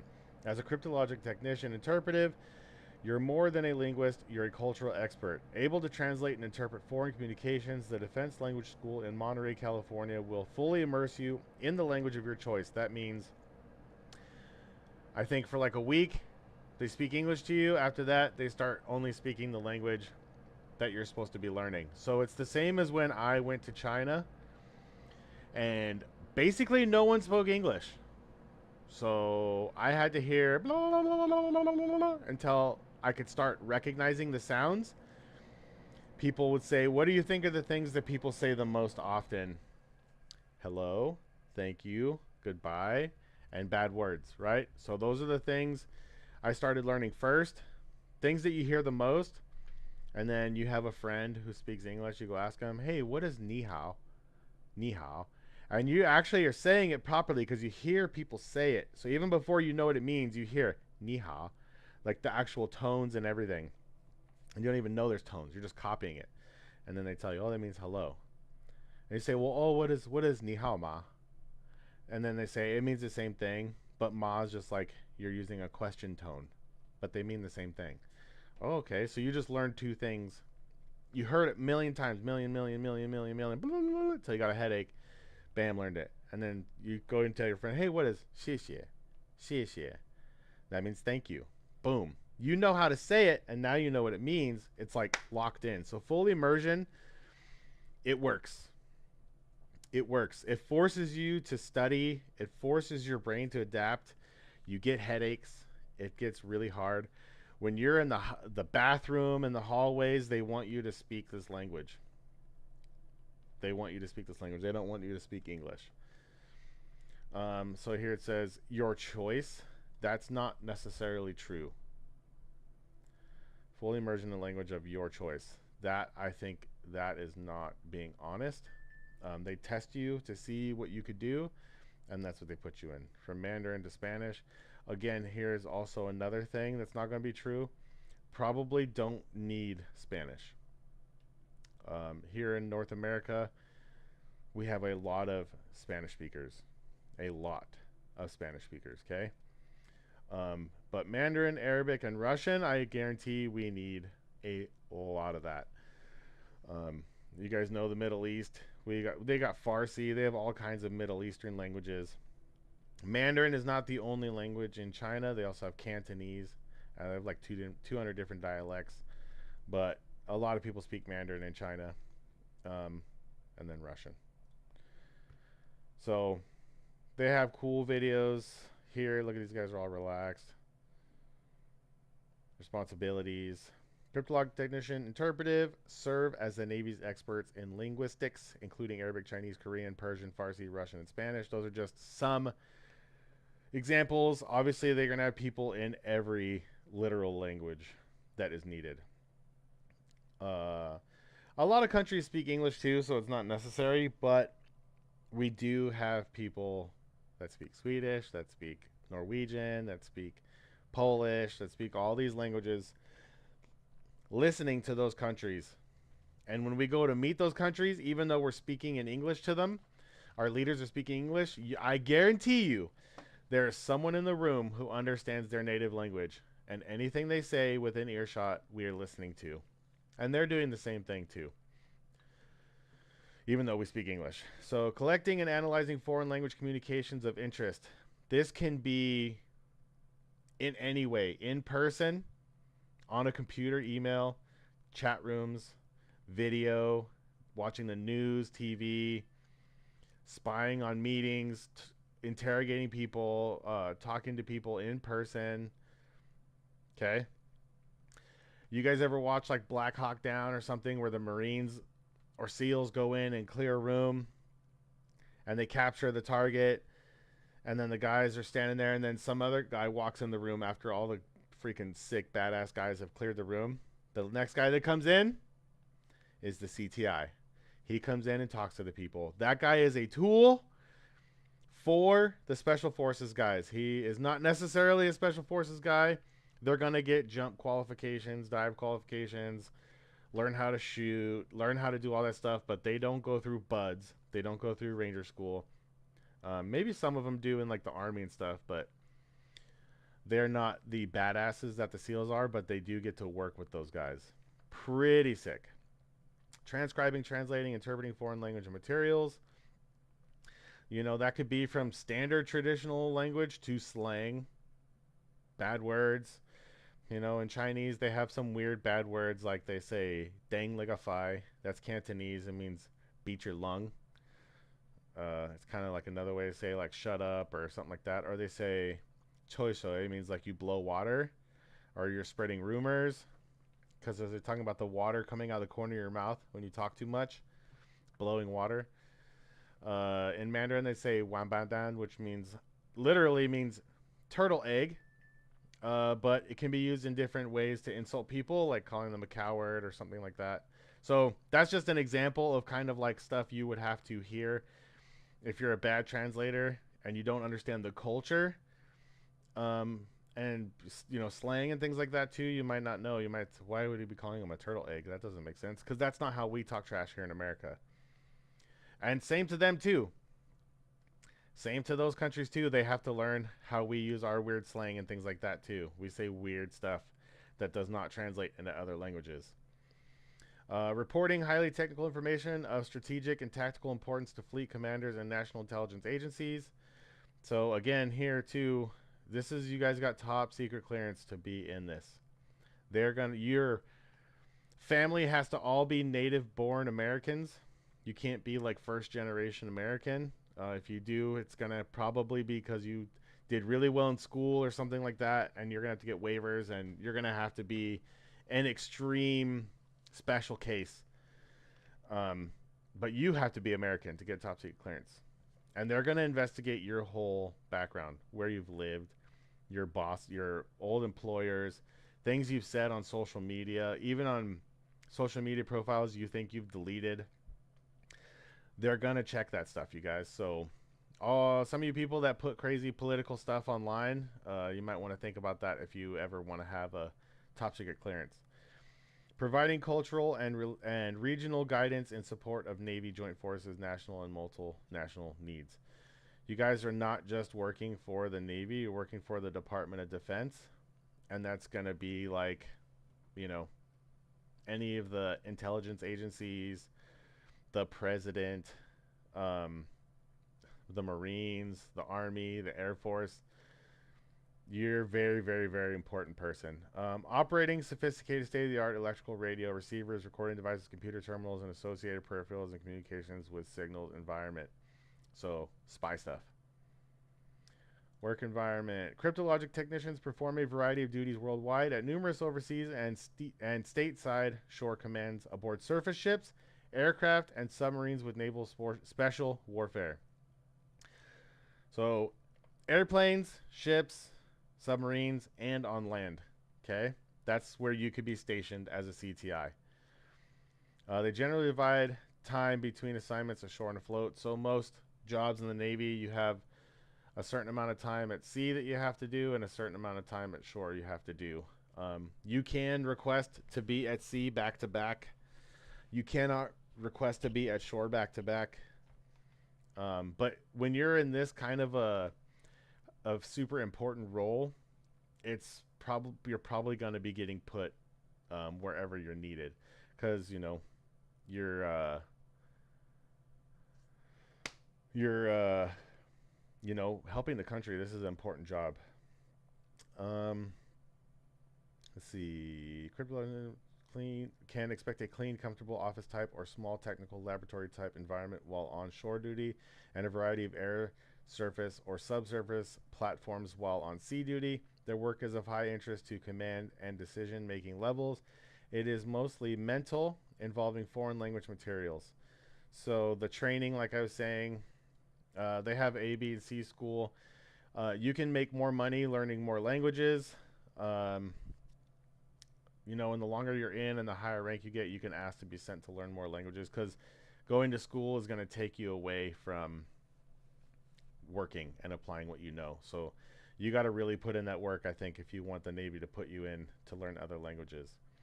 As a CTI, you may work independently or as part of small coordinated teams, ultimately under the supervision of cryptologic warfare officers. 4-year degree required to be an officer, or cyber warfare engineer, 4-year degree required. You don't need a degree to be like what I'm trying to do, but to be an officer, you have to have college. And to be an engineer, it looks like you probably have to have an engineering degree, which you could get while you're in the Navy.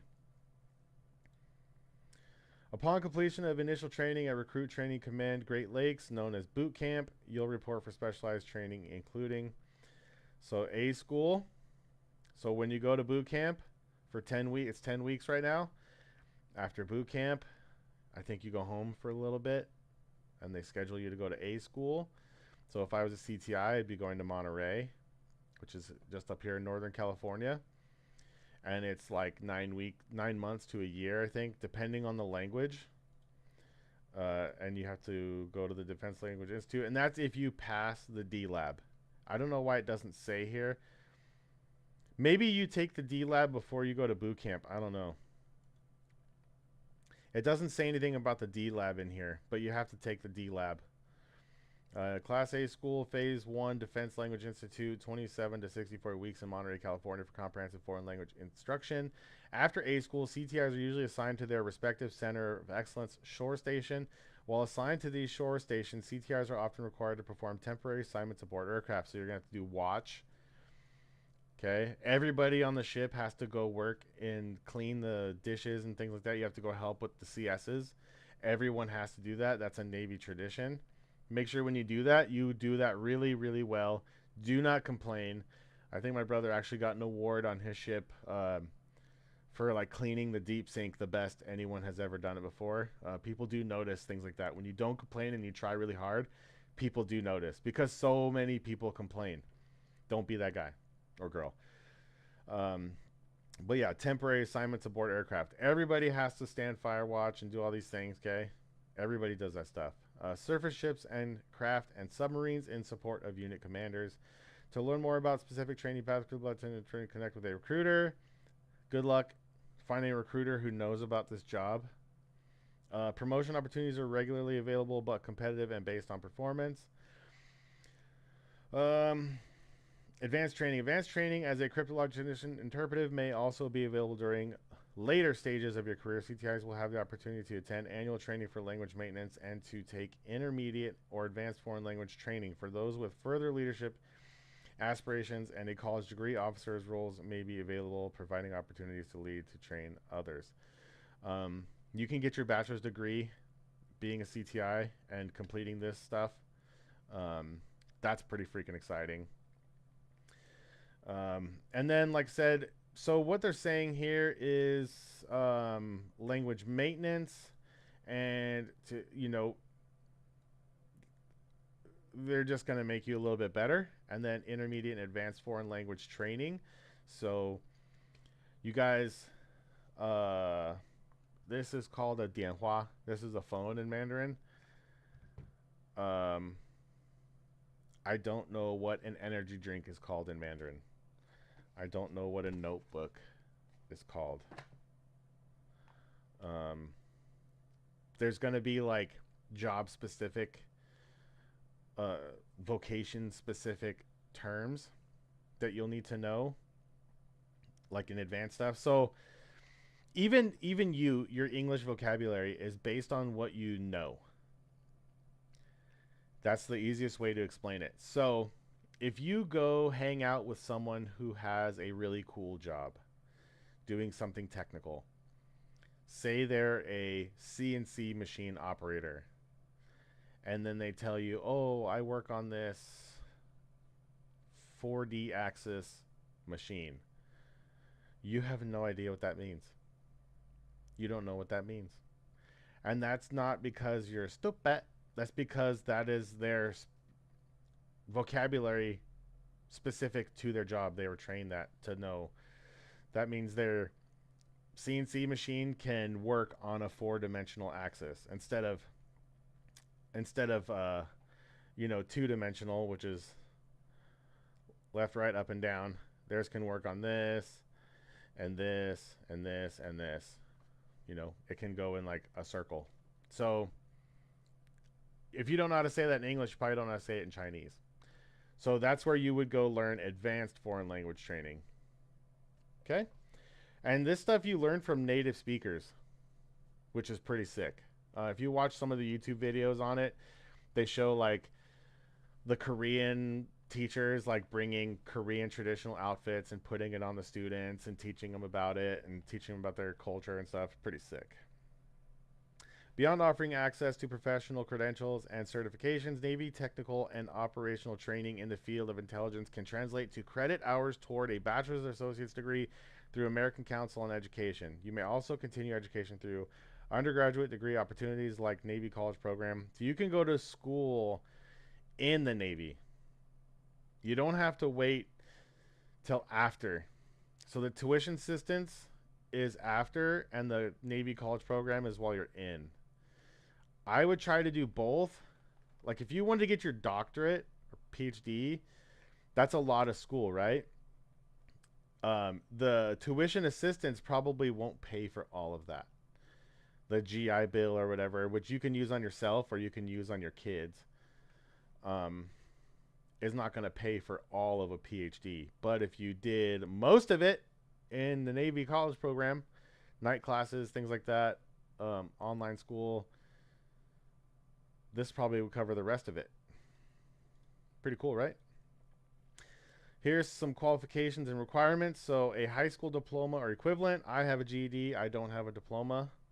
Is required to become an enlisted sailor. So you need this to be enlisted. Okay? High school diploma or a GED to get into the Navy. Those seeking and it's easy to get a GED, by the way. If you don't have one, it's very easy to get. Those seeking a cryptologic technician interpretive position, including all family members, must be U.S. citizens. That's what I was telling you guys earlier. I researched this. This is what you should know before you go to your recruiter, guys, because they might not know this.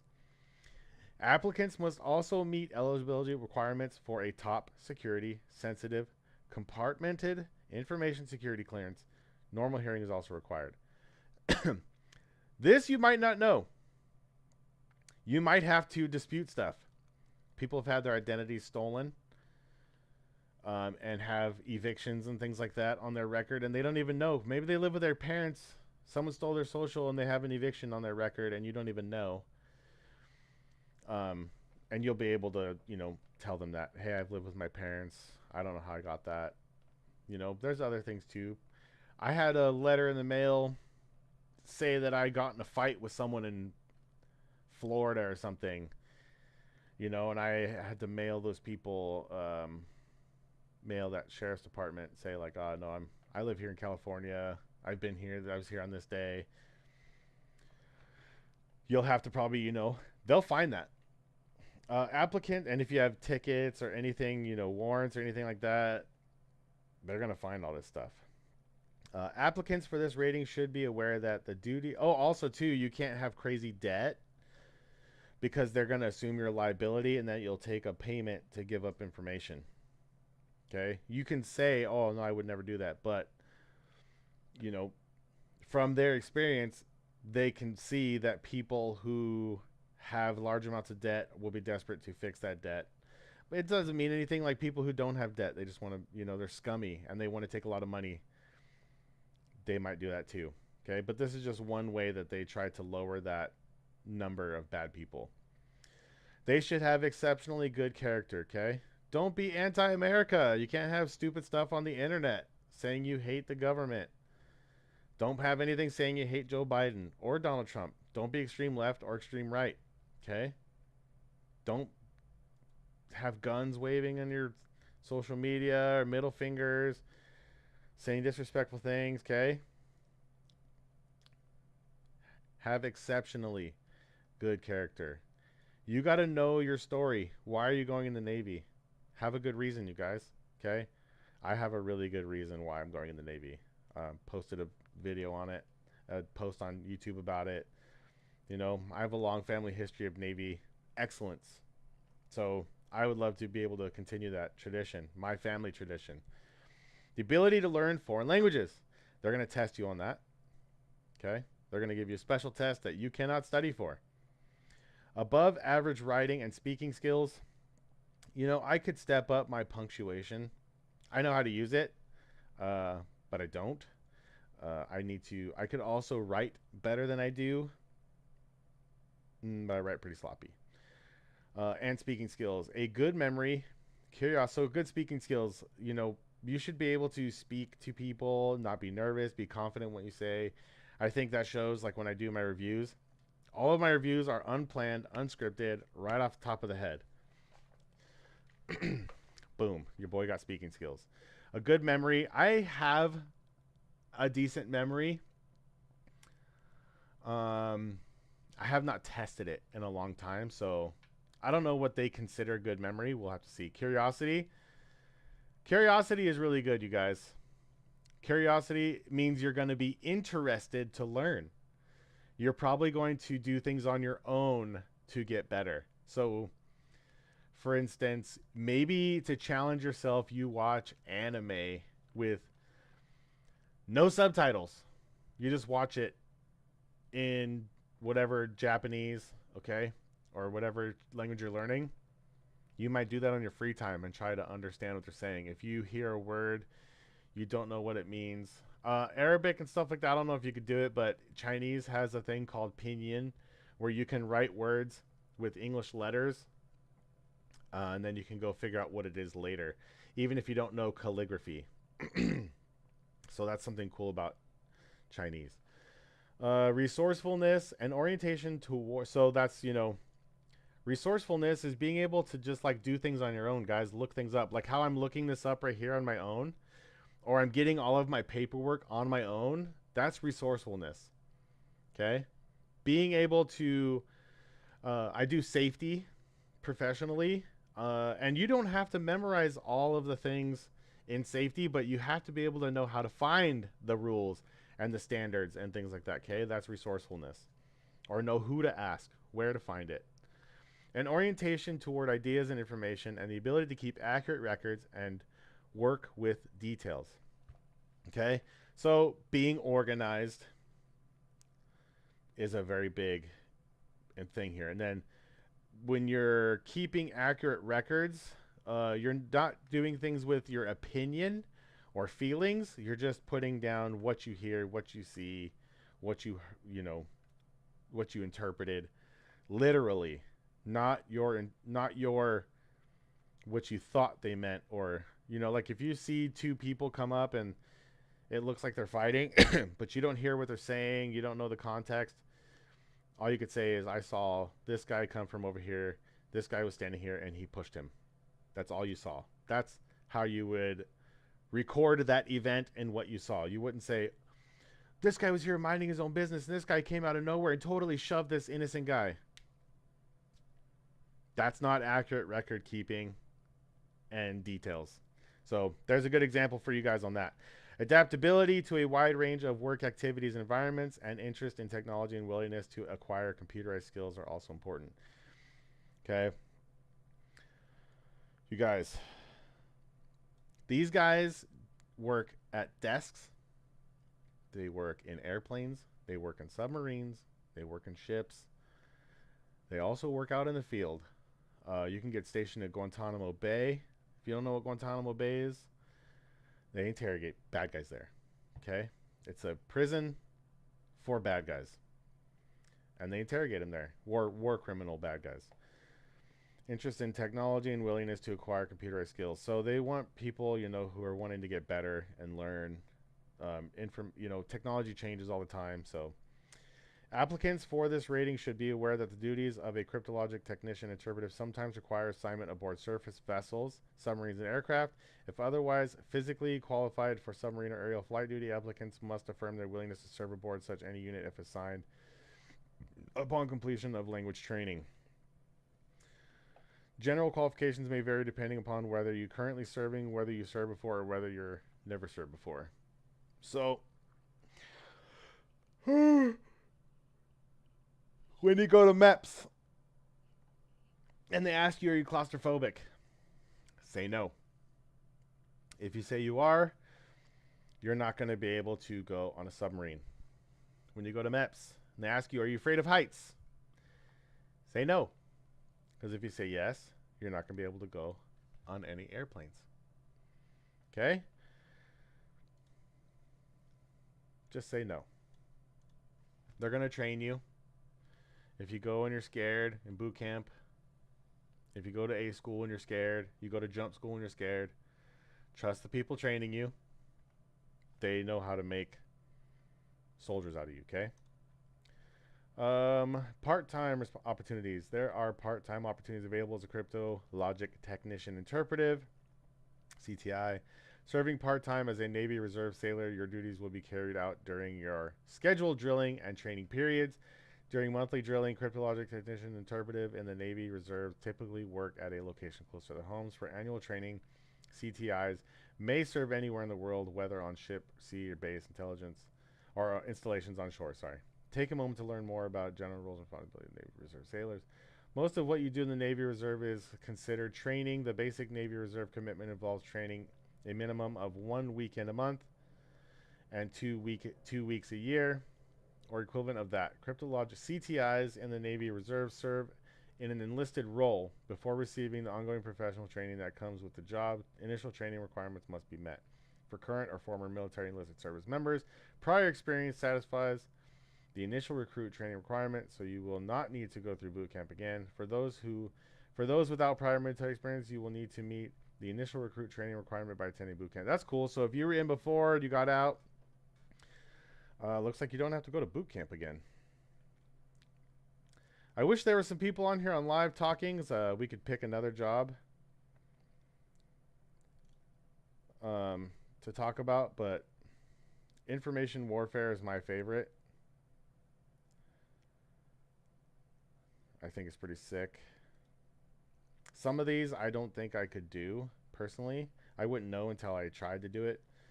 But some of these I just don't think I could do. Some of these you have to really know math too. Like, I don't know if I want to be working with math all the time. But as an intelligence specialist, you will be a critical part of the operation decision-making process. Working with potentially classified material, your duties may include. You guys, if you're an IS, you are probably going to be working with big-time bosses, high-ranking people. Make sure you have your stuff squared away. Your attitude, the way you look, the way you smell, the way you walk, the way you talk. You're going to be around very important, very serious, very scary people when you're doing this stuff, and they're depending on you. Analyzing intelligence information, preparing and presenting briefings and reports. You might be giving a brief to freaking Navy SEALs on information your team has gathered. This goes back to that, being able to speak directly and, accurately. These guys don't want to hear stupid stuff. Their time is very important and very critical. You have to say things quickly and clearly, so they only have to hear it once. Preparing graphics and overlays, plotting imagery data using maps and charts, planning photographic reconnaissance missions, Oh, that's so sick. Flying drones and all kinds of helicopters, who knows what. Providing input to and receiving data from computerized networks ashore and afloat. So you're working with other CTRs.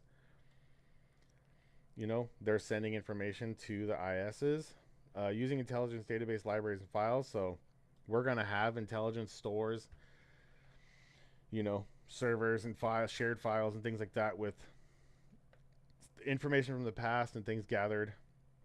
Gathering information for pre-strike threat analysis and post-strike battle damage assessment. So we're going to look at an area before we blow it up and after we blow it up. And we're going to have to make a report on it. As an intelligence specialist, you will work under the oversight of the intelligence officers, 4-year degree required, who serve as managers of intelligence-related activities. So these guys need a 4-year degree, intelligence officers. Intelligence specialists serve on large ships with aircraft squadrons and at various intelligence production centers located in the U.S. and or overseas, generally dividing the time equally between assignments ashore and afloat. So 6 years and 6 years, probably 3 years and 3 years, something like that. The work is mostly analytical as it supports the Navy's intelligence mission on all fronts. Typically, duties are performed in an office or watch environment and involve working closely with others, though the capability to operate without supervision is also required. You guys, they're going to have ISs in, say we're in war, you know, and we got little bases and stuff in Afghanistan or something. They're going to have ISs on those bases too. Yep. Because some of that information, they need to analyze it immediately. They can't send it somewhere, send it back, and hope that all the satellites and data transmission things are working. They're going to have ISs right there in those bases with Marines and SEALs and Army and stuff like that. High school diploma. See, all the top secret clearance ones are going to be the same. And if you want to be an officer, you have to go to school. Let's see what other warfare engineer. Let's see what these guys do. Cyber warfare engineers, CWEs, are the highly technical computer scientists and computer engineers who provide defense against attacks and deliver tactical advantages, develop tools and techniques in the information environment that ensure situational awareness, serve as a key part of the information warfare community in its mission to gain deep understanding of the inner workings of adversaries and developing unmatched knowledge of the battle space during wartime. That's pretty freaking sick. Cyber warfare engineers serve in challenging roles that are designed to leverage their experience in computer network operations. They typically serve at a shore-based Navy Information Operations Command. You guys, this doesn't mean in the U.S. necessarily. That can be anywhere in the world. Do they have... So, CTCs. Here, I'll do this one in case you guys are tired of hearing me talk for a minute. See it. I'm gonna go get a drink. Collect it, analyze it, and forward it for intelligence production. Our job is to go out and collect signals of interest using various types of communications intelligence. The signals that we're looking for are both known signals of interest as well as signals discovery to figure out what new types of communication signals are out there. We were hanging out off the coast of Somalia for 2.5 months hunting pirates. How sick is that, you guys? This is Cryptologic Technician Collection, which is their MOS is CTR. And they're, look at how sick some of this stuff is. Oh, that's a damn DC. Navy SEALs. This is hard to get into. And there's an age limit on that too. He's got a freaking, this guy's flying a drone, I think, right here. And he's got his camera controls. I don't know what that is. What do you guys think that does? Let me know in the chat if you know what that red switch is. Piracy Oops. operations included monitoring some shorter wave communications, and then when we would come up to a pirate dhow, our search and seizure team would board those vessels. It does help if you're good at like puzzles, then you can look at something and pick out a pattern, and that is really, really useful. I had no idea what a CTR was prior to joining. You can only learn so much about it before you join and get your clearance. That's what I was telling you guys. There's not a lot of information on exactly what they do. The stuff they're telling you in this video is very vague and general, because this is top secret stuff that we don't want our enemies to know. So you have to talk to people who do this. And then some of the stuff you can just use your imagination, what you've seen in movies. It's going to be pretty close to real life to what these guys do. Not on a day-to-day basis, not every single person. You know, no disrespect to anybody, but there's going to be super brainiac, nerdy people. And then there's going to be like kind of smart, aggressive, athletic people. They're going to be utilized in different ways in these areas. And just telling you those two different types of people, you can use your mind and imagine what those two people are going to do. If you can't, let me know. Let me know in the comments. I'll tell you. It's actually kind of a cool thing. It's kind of like, what am I going to be? That's a cat card. This is going to be how you log into computers. Everyone's going to have a cat card, and they're going to be different clearances on them that's going to allow you to get into different things. Do not lose this. Yeah, I don't know. Let's find out.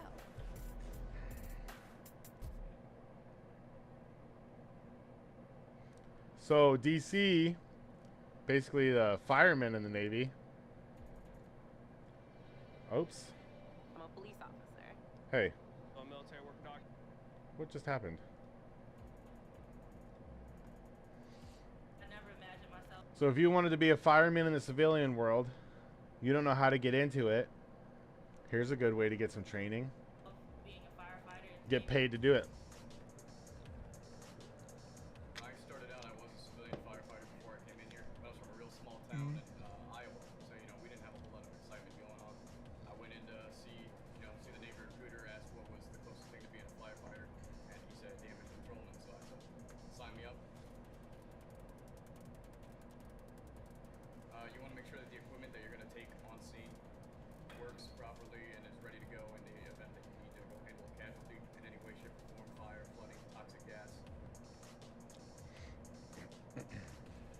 You gotta be physically and mentally tough. You know, those bells, they don't wait for anybody. They go off at all sorts of times. You may get done working up. So what they're showing you here is the damage controlmen fix leaks and things like that too. If the ship gets hit by a torpedo or a mine or something like that, an iceberg, these are the people that run towards the damage to fix it. These people. These are the heroes on the ship. Working a 12, 14, hour day. You go to lay in your rack and 15 minutes later somebody... And these guys are running drills all the time on the ship. That's what they do every day. If there's not an emergency, they're running drills, timing it, getting better and better. They have competitions and things like that. rings the bell and there's no one else. It's you, and that's your home on fire. So you got to be ready to mentally and physically to stand up, put on all that gear, and go fight it for however long it needs to be. Got the alpha fires, which is pretty much wood paper. The Bravo fire, which is any flammable liquid or oil. That's cool. So they have different, what did they say an alpha fire was? Alpha fire is wood or paper. The Bravo fire, which is any flammable liquid or oils or hazmat that may be. And then C is going to be circuit for like electrical fires. How much you want to bet? How much you guys want to bet? Paint. Charlie fires are electrical fires. Hey! Fires will be the jet flight deck. Ooh. So just because I did safety, I'm a safety coordinator, safety professional, the Alpha Bravo Charlie, that's how they designate fire extinguishers, like fire extinguisher classifications. So that's how I knew that. They remember C for circuits. Oh, someone's at the door. Thank you.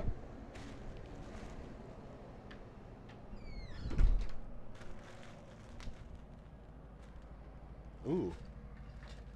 You guys. Let's do an unboxing real quick. We'll do it on live real quick. Hold on. Let's see. Now you guys can see how I do lives.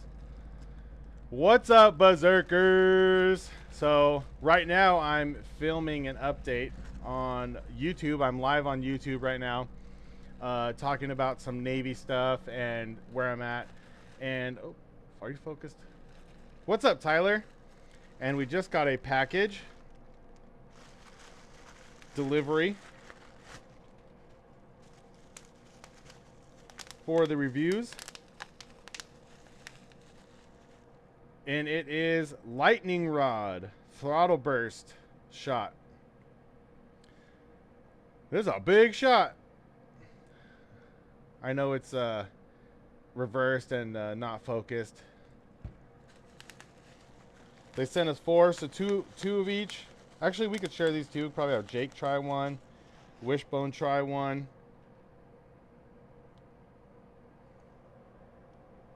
Yeah. Thank you guys for sending these out to us. Look forward to trying these out. Lightning rod. Pretty cool. I think this guy who started this company was a bodybuilder. He's a pretty swole dude. So we'll have to try these out. All right, getting back to my YouTube live right now. If you want to check that out, go over and say hi. Wishbone, come over to the live and say hi on YouTube. All right. Peace. Okay, so now gotta post that. Thank you, Lightning Rod Energy, for sending these to us in exchange for an honest review. Let's see, tag people. Lightning. Whoop. Lightning rod.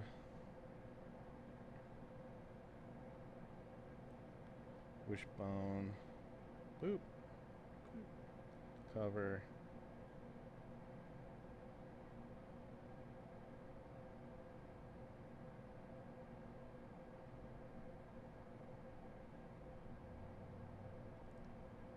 Pick a good thumbnail.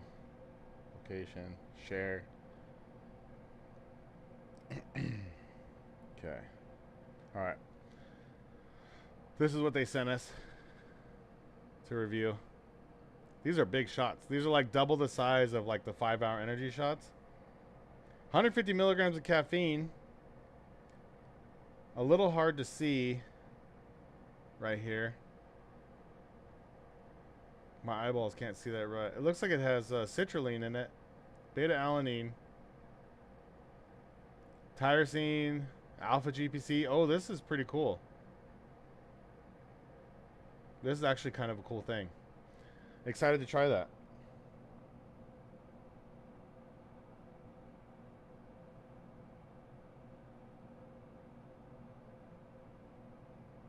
Okay. I've never experienced that. Hopefully, never have to. But we would just work with crash, and at the last point, we would have to actually just jet off the side of the ship. But hopefully, it wouldn't come to that.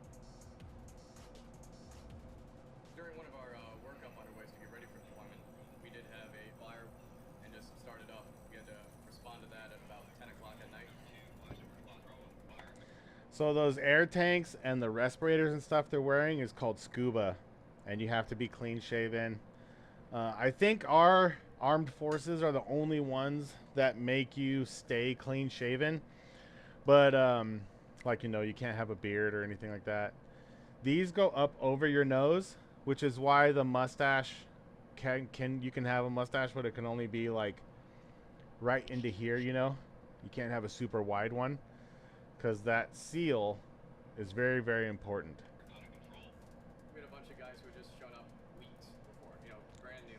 That's why you don't see firemen with beards. You can through word of mouth, you know, you run drills, but until you see some shooting out flames at you, you just don't know. You don't know the heat. You don't know who's gonna panic, what steps are gonna be taken, if they're gonna be the right thing, and that right there These P-ways. So they're walking down they call hallways, they call them P-ways. Hey, Wishbone! Thank you for coming to the YouTube and saying hi to me. I'm here all alone by myself. So I was just talking about some stuff in the Navy and some different jobs and stuff like that. Thank you for saying hi. Hey, look, you have a wrench on your name. Because you're the mechanic here. That these guys, like, they got your back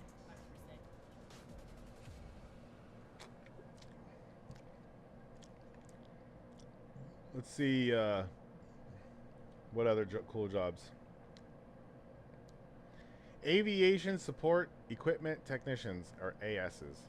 What do they do? We do have say ASVABs. No air support without ground support.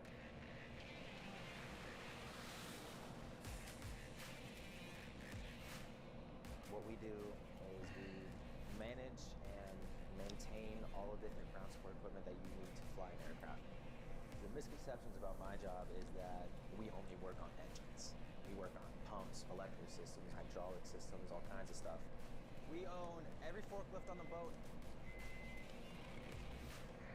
If they're moving a jet from the flight deck down to the hangar bay, they have to use a spotting dolly or a tow tractor to tow the jet onto the actual elevator itself. They actually pull the aircraft and move it around. The nitrogen cart, it's the 4 Bravo, we call it the NAN cart, and we use that to fill up the aircraft tires. And then we have the LOX cart, which is the liquid oxygen cart. They use that to provide fresh oxygen for the pilots when they're in the air. Without that, pilots wouldn't have anything to breathe. Why was that guy looking at it in the jar? he's like looking at a clear jar. Yep, that's oxygen. We have to make sure our equipment's good so they don't get hurt. The T-15 is a hydraulic generator. It pumps hydraulic fluid into the aircraft, and they use that to make sure they can actuate the wings. You're primarily concerned with your hydraulic fluid being pure. The last thing you want is contaminating a whole aircraft. So in hydraulics, there's a lot of Teflon parts, rubber parts, brass fittings and things like that. And, you know, they have just little screens somewhere where the fluid goes through to catch things. And if that hydraulic fluid gets contaminated, it's going to make it so they can't move all their cool wing-a-ling-a-ling-a-ling hydraulic parts or move their, you know, landing gear down or something. So they probably are checking the quality of the fluid, make sure there's no water in it, no Teflon, no rubber, no brass. If they need to give it power, they'll come check out a mobile electric power plant from us. This also service all of these machines too. Change all the oil and the brakes and the tires and the batteries and the cables and the fluid. So when you guys go to the recruiter and they show you all this, oh, I want to be an AS, they're going to show you this video. You guys, every job in the Navy is going to have dirty stuff. They're just going to make it look attractive to you, okay? This is probably a really physical job. These guys probably have crazy hours, especially if you guys are in, you know, battle stations and you're out fighting. Just imagine how much these guys are working, keeping equipment running. Stuff breaks all the time, okay? These guys are probably fixing stuff all the time. For helicopters, they use this to provide any power to a helicopter. If they're in hangar bay, they can't spin the props and start the engine, so they plug this in, gives them power so they can check all the instruments. My favorite part of the job is actually getting my hands dirty. If we're doing All the different colors do different jobs. Look like these guys work on the hangar deck. I don't know, there's like light yellow, blue. flight ops, air bosses. There's a green one we saw. Now, you're not gonna really tell them, oh, Red ones, those are ordnance. Those are AOs. Those guys are doing the bullets and the bombs. This guy in the green's a pilot. And the guy behind him with the 2P looks like he's his helper. He's like carrying a bag for him. we can't do it, it's broken. If they can't typically fix it within 20, 30 minutes, we'll send that tow tractor down to the hangar bay and we'll send another one up. The Navy didn't have us. So there's also some guys up on the deck that wear yellow. They're called shooters.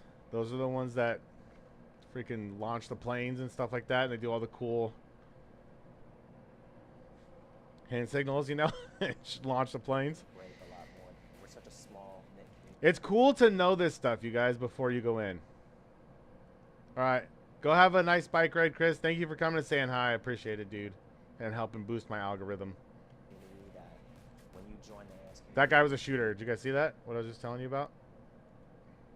community, that when That guy. community that That's a shooter. See? Shooter. His shirt, and obviously it's cold. He's wearing a bomber jacket. His shirt underneath is yellow. Probably has 2 pistols like this. Like this. On his back. Some cool design. That's why he's called a shooter right there. Because they shoot the plane.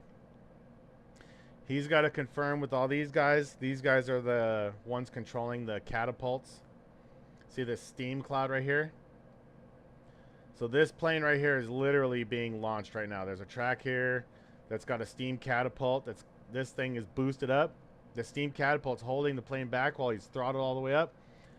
When this guy gives a signal, this guy knows, okie dokie, and then the catapult guys are gonna launch that plane right off the edge of the aircraft carrier. you join the AS community, you are part of the AS family now.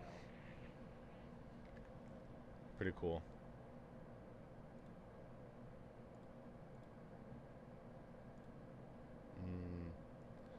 CS's, this is like one of the most hated jobs. Love you too, Wishbone. Everybody says this is the worst job in the Navy. They're gonna make it look really good. You can go from being First off, why was that guy cutting the cucumber in the air like that?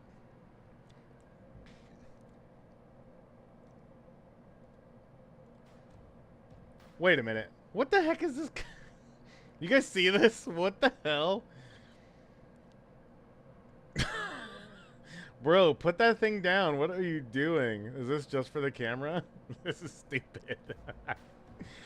Freaking fruit ninja over here. can go from being an admiral's personal chef to feeding. So there are levels to CS, I heard. Admiral's personal chef, you're at the very top of the culinary food chain. You better know how to cook steak and high quality food, and it's going to be for probably like 10 people, or at most like the high ranking people on the ship. I think there's another level down, which is like the mess deck, and then there's the one where you like cook for the whole ship. The masses. You can be at the White House, Camp David. You can be on a ship. You can be shore. Our job is to ensure the morale and the health. This is a hard job, guys. These guys clean the dishes too. These guys cook. They're up before everyone making food, and they're the last ones to go to bed. And they clean all the dishes. It's hard work. Of the crew, and the way to do that Just is working with steam all day long. give our crew what they need to move on and go. And when you're out to sea for a long time, and you start running out of food and you're serving leftovers and stuff, they're probably the most hated person on the ship too. And it's not even their fault, Through their mission that they have to do. What is safety? I don't know what that is. You get to I'm gonna have to see look things that you up. don't see here. You get to interact with people that you That looked good. Like beef and green beans. They went through a process of That's cornbread right there. finding different rates for me. And Ribs. When I got to the rate of culinary specialist, I was like, I'm from the South. I can cook. I'll do it. I'm in a happy CSF. She looks like she's eating good too. She looks like she's eating good. She got a big old neck. It was like, oh, we have a bake shop and we have a. That's a high-ranking culinary person right there. So the eagle perched on a I think this is a petty officer 3rd class. I think that's 1 bar. I don't know, you guys. I don't know these things yet. I'm trying to learn them. We have a wardroom and a CPO man. This is not where everyone eats. This is higher ranking people here, okay? So like I was telling you, they're showing you the best parts of it. These are freaking pilots. These are like big dogs in here. These are like pilot.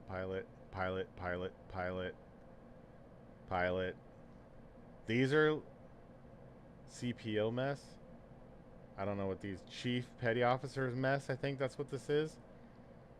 Look how clean and small it is. This is the one where you want to work.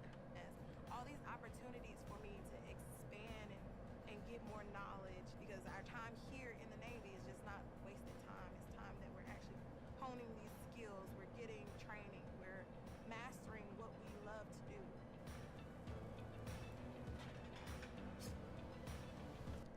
Bro's gonna get out of here in 4 years and he's gonna go work at Waffle House. It's gonna look exactly like that with a different shirt. That's how we do it. Hey, if you want to do that, do it. If you want to do that, do it. Good for you. I just hear it's a really hard job. So are HTs. Swick, this is like special stuff. This, I'm not even going to watch these. This is like, you got to be a crazy person to get into Swick or Navy SEALs.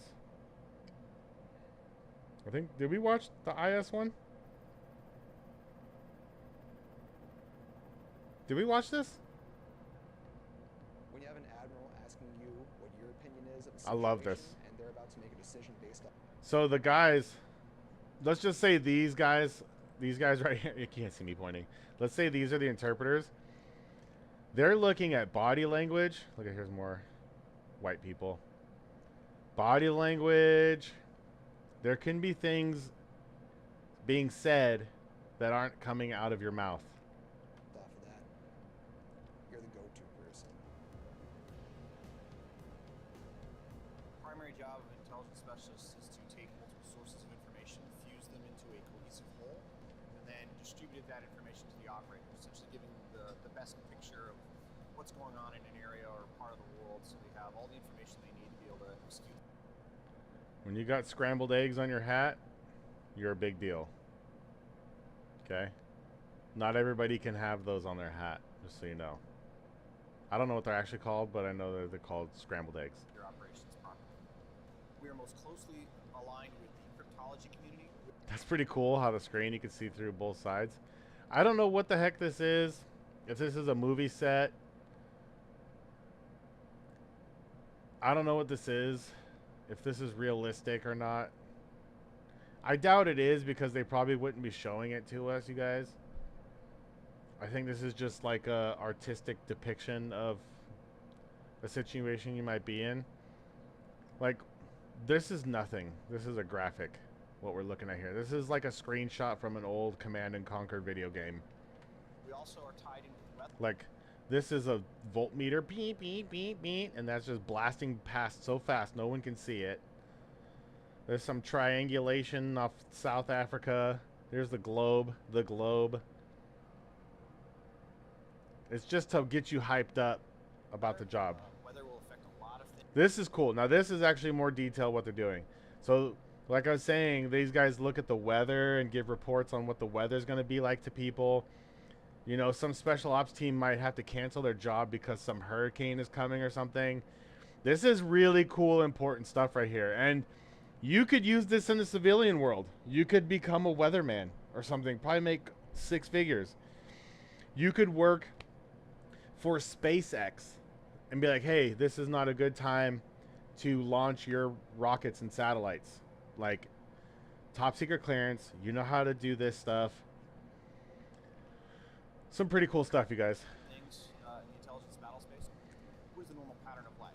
What is fishing traffic? What are normal military operations in this area? What countries are operating in this area? So they're gonna know, like when you go, like when I went to China, I went to a big city, the first place I went, and we're driving in a car and everything is closed. It's not like here, you know, where I live in Southern California, you drive around at night and there's lights on and there's businesses open and stuff. But the place where I went in China is all closed down. Steel gates came down in front of all the businesses and it's closed.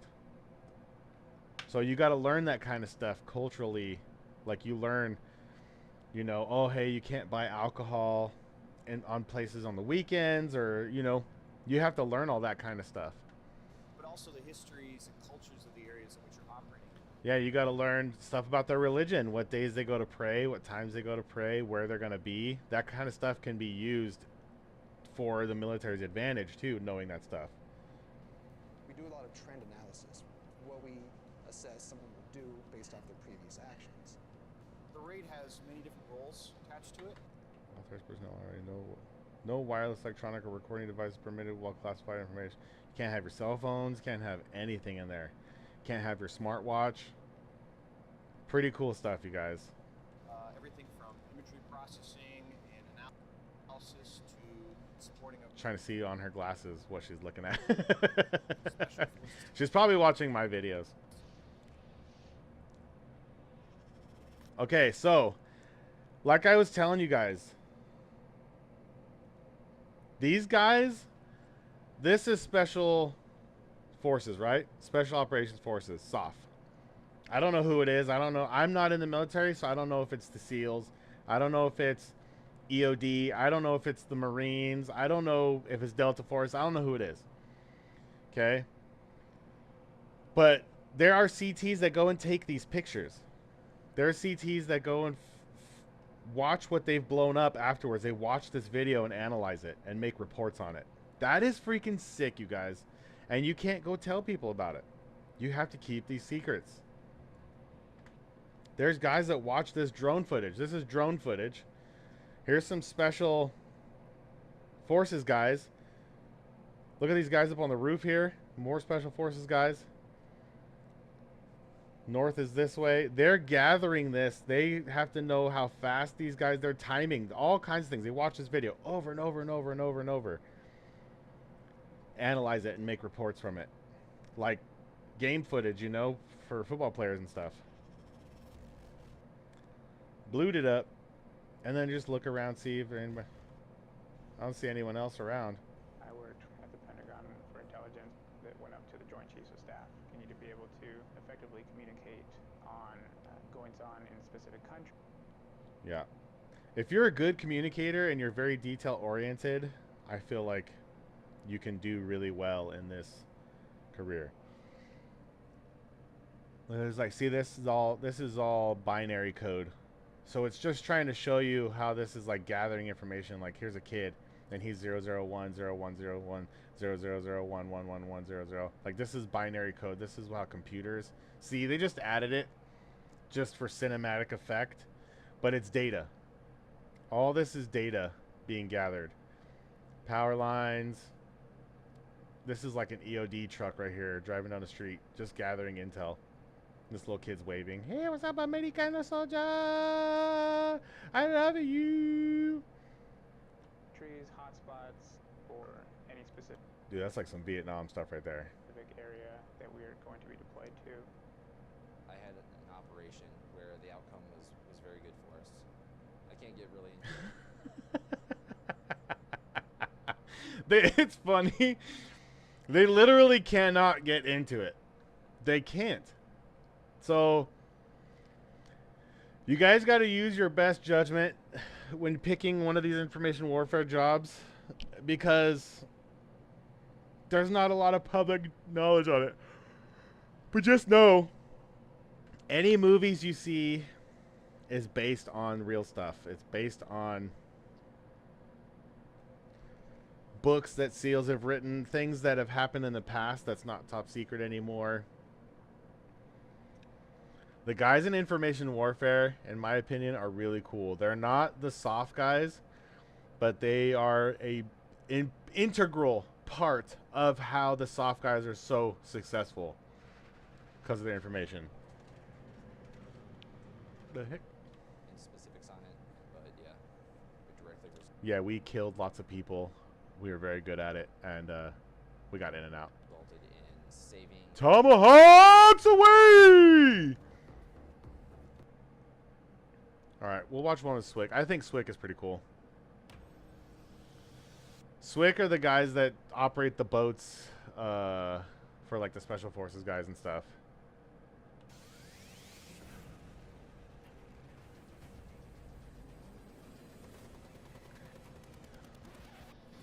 Yep, that's me. You may be wondering how I got here. Let me throw it in reverse. Back it up, girl. I don't know what the heck that was. That's cool how they got these right on YouTube. Do they have any more? Intelligence officer, professional officer, intelligence specialist. They also have one too. I don't know which one it is. Which one are like the interrogators and stuff? I wish I knew. I don't know if it's these guys. Because, let's see. 5 different fields that Navy CT work in.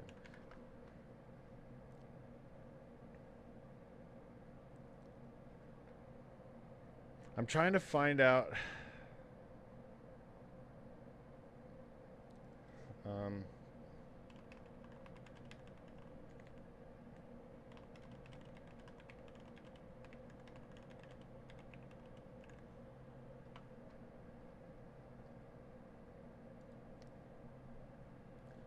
I'm trying to find you guys.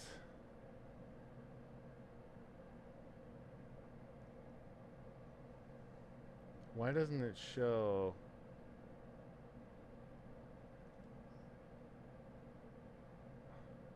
What the heck did I even find here? Pay grade. Yeah, I don't want this. So there's like like I was telling you guys, there's like human where they're like interrogating people. And then where they listen to like frequencies and radio waves and stuff. And then there's pictures. There's the weather. Let me see. Let's try Navy CT interrogation. I need to learn how to spell.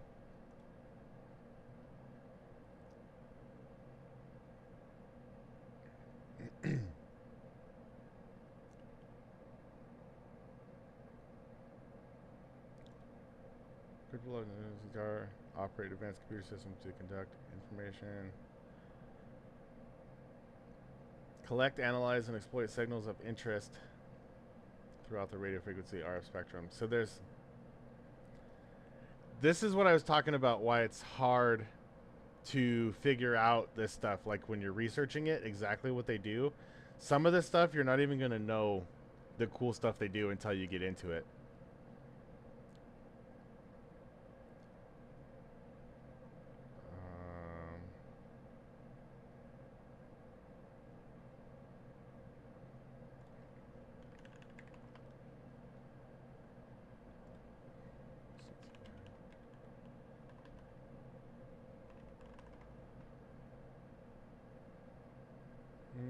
Shifting rules on interrogation.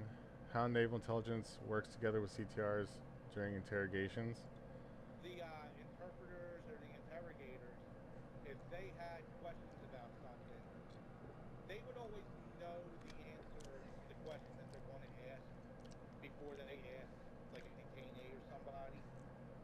And you would get that, they would ask the question to us. We would give them the answer, and then they would ask the detainee that question. The detainee. And they, based off of our answer, they would know if they're full of shit or if they're telling the truth. Damn, I fucked up. I should have picked that. That sounds so much cooler. Yeah, it was a really good time, man. And like I said, it was a working vacation. So that guy was an interrogator. So sick.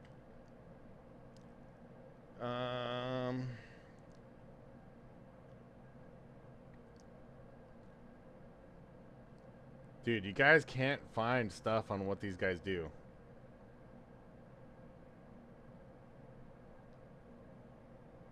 So how do you know? Like when you go in and you're like, oh, I want to interrogate people and stuff.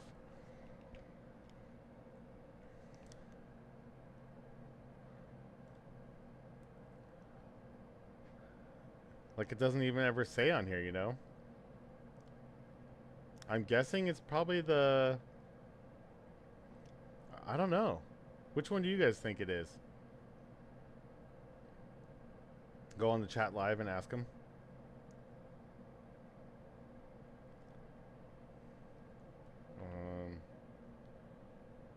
Who does interrogations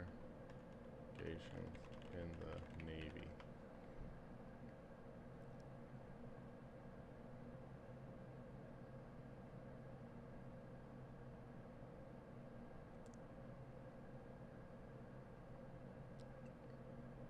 All right, so since no one's on, we got no questions. I'll just end it there. I've been doing this for, how long have I been doing this? Like an hour? Where does it even say on here?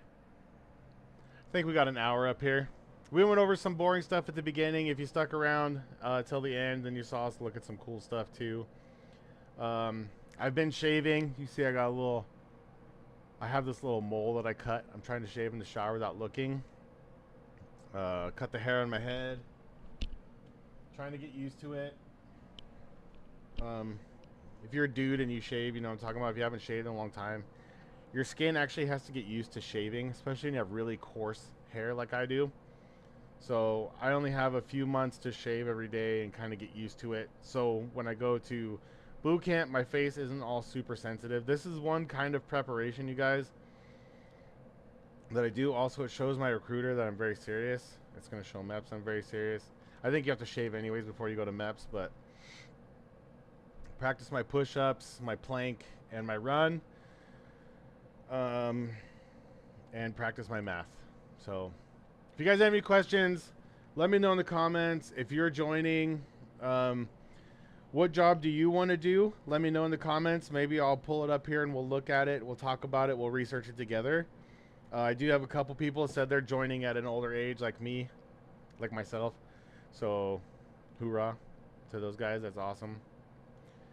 And that was cringe. Yeah, I guess that's it. I'll probably do another one of these soon. As soon as I get my son's birth certificate and go to the Social Security office, I'll ask them how long it takes, and I'll do like an update video then. But yeah, unless someone asks a question too, then I can make another video. All right? Peace.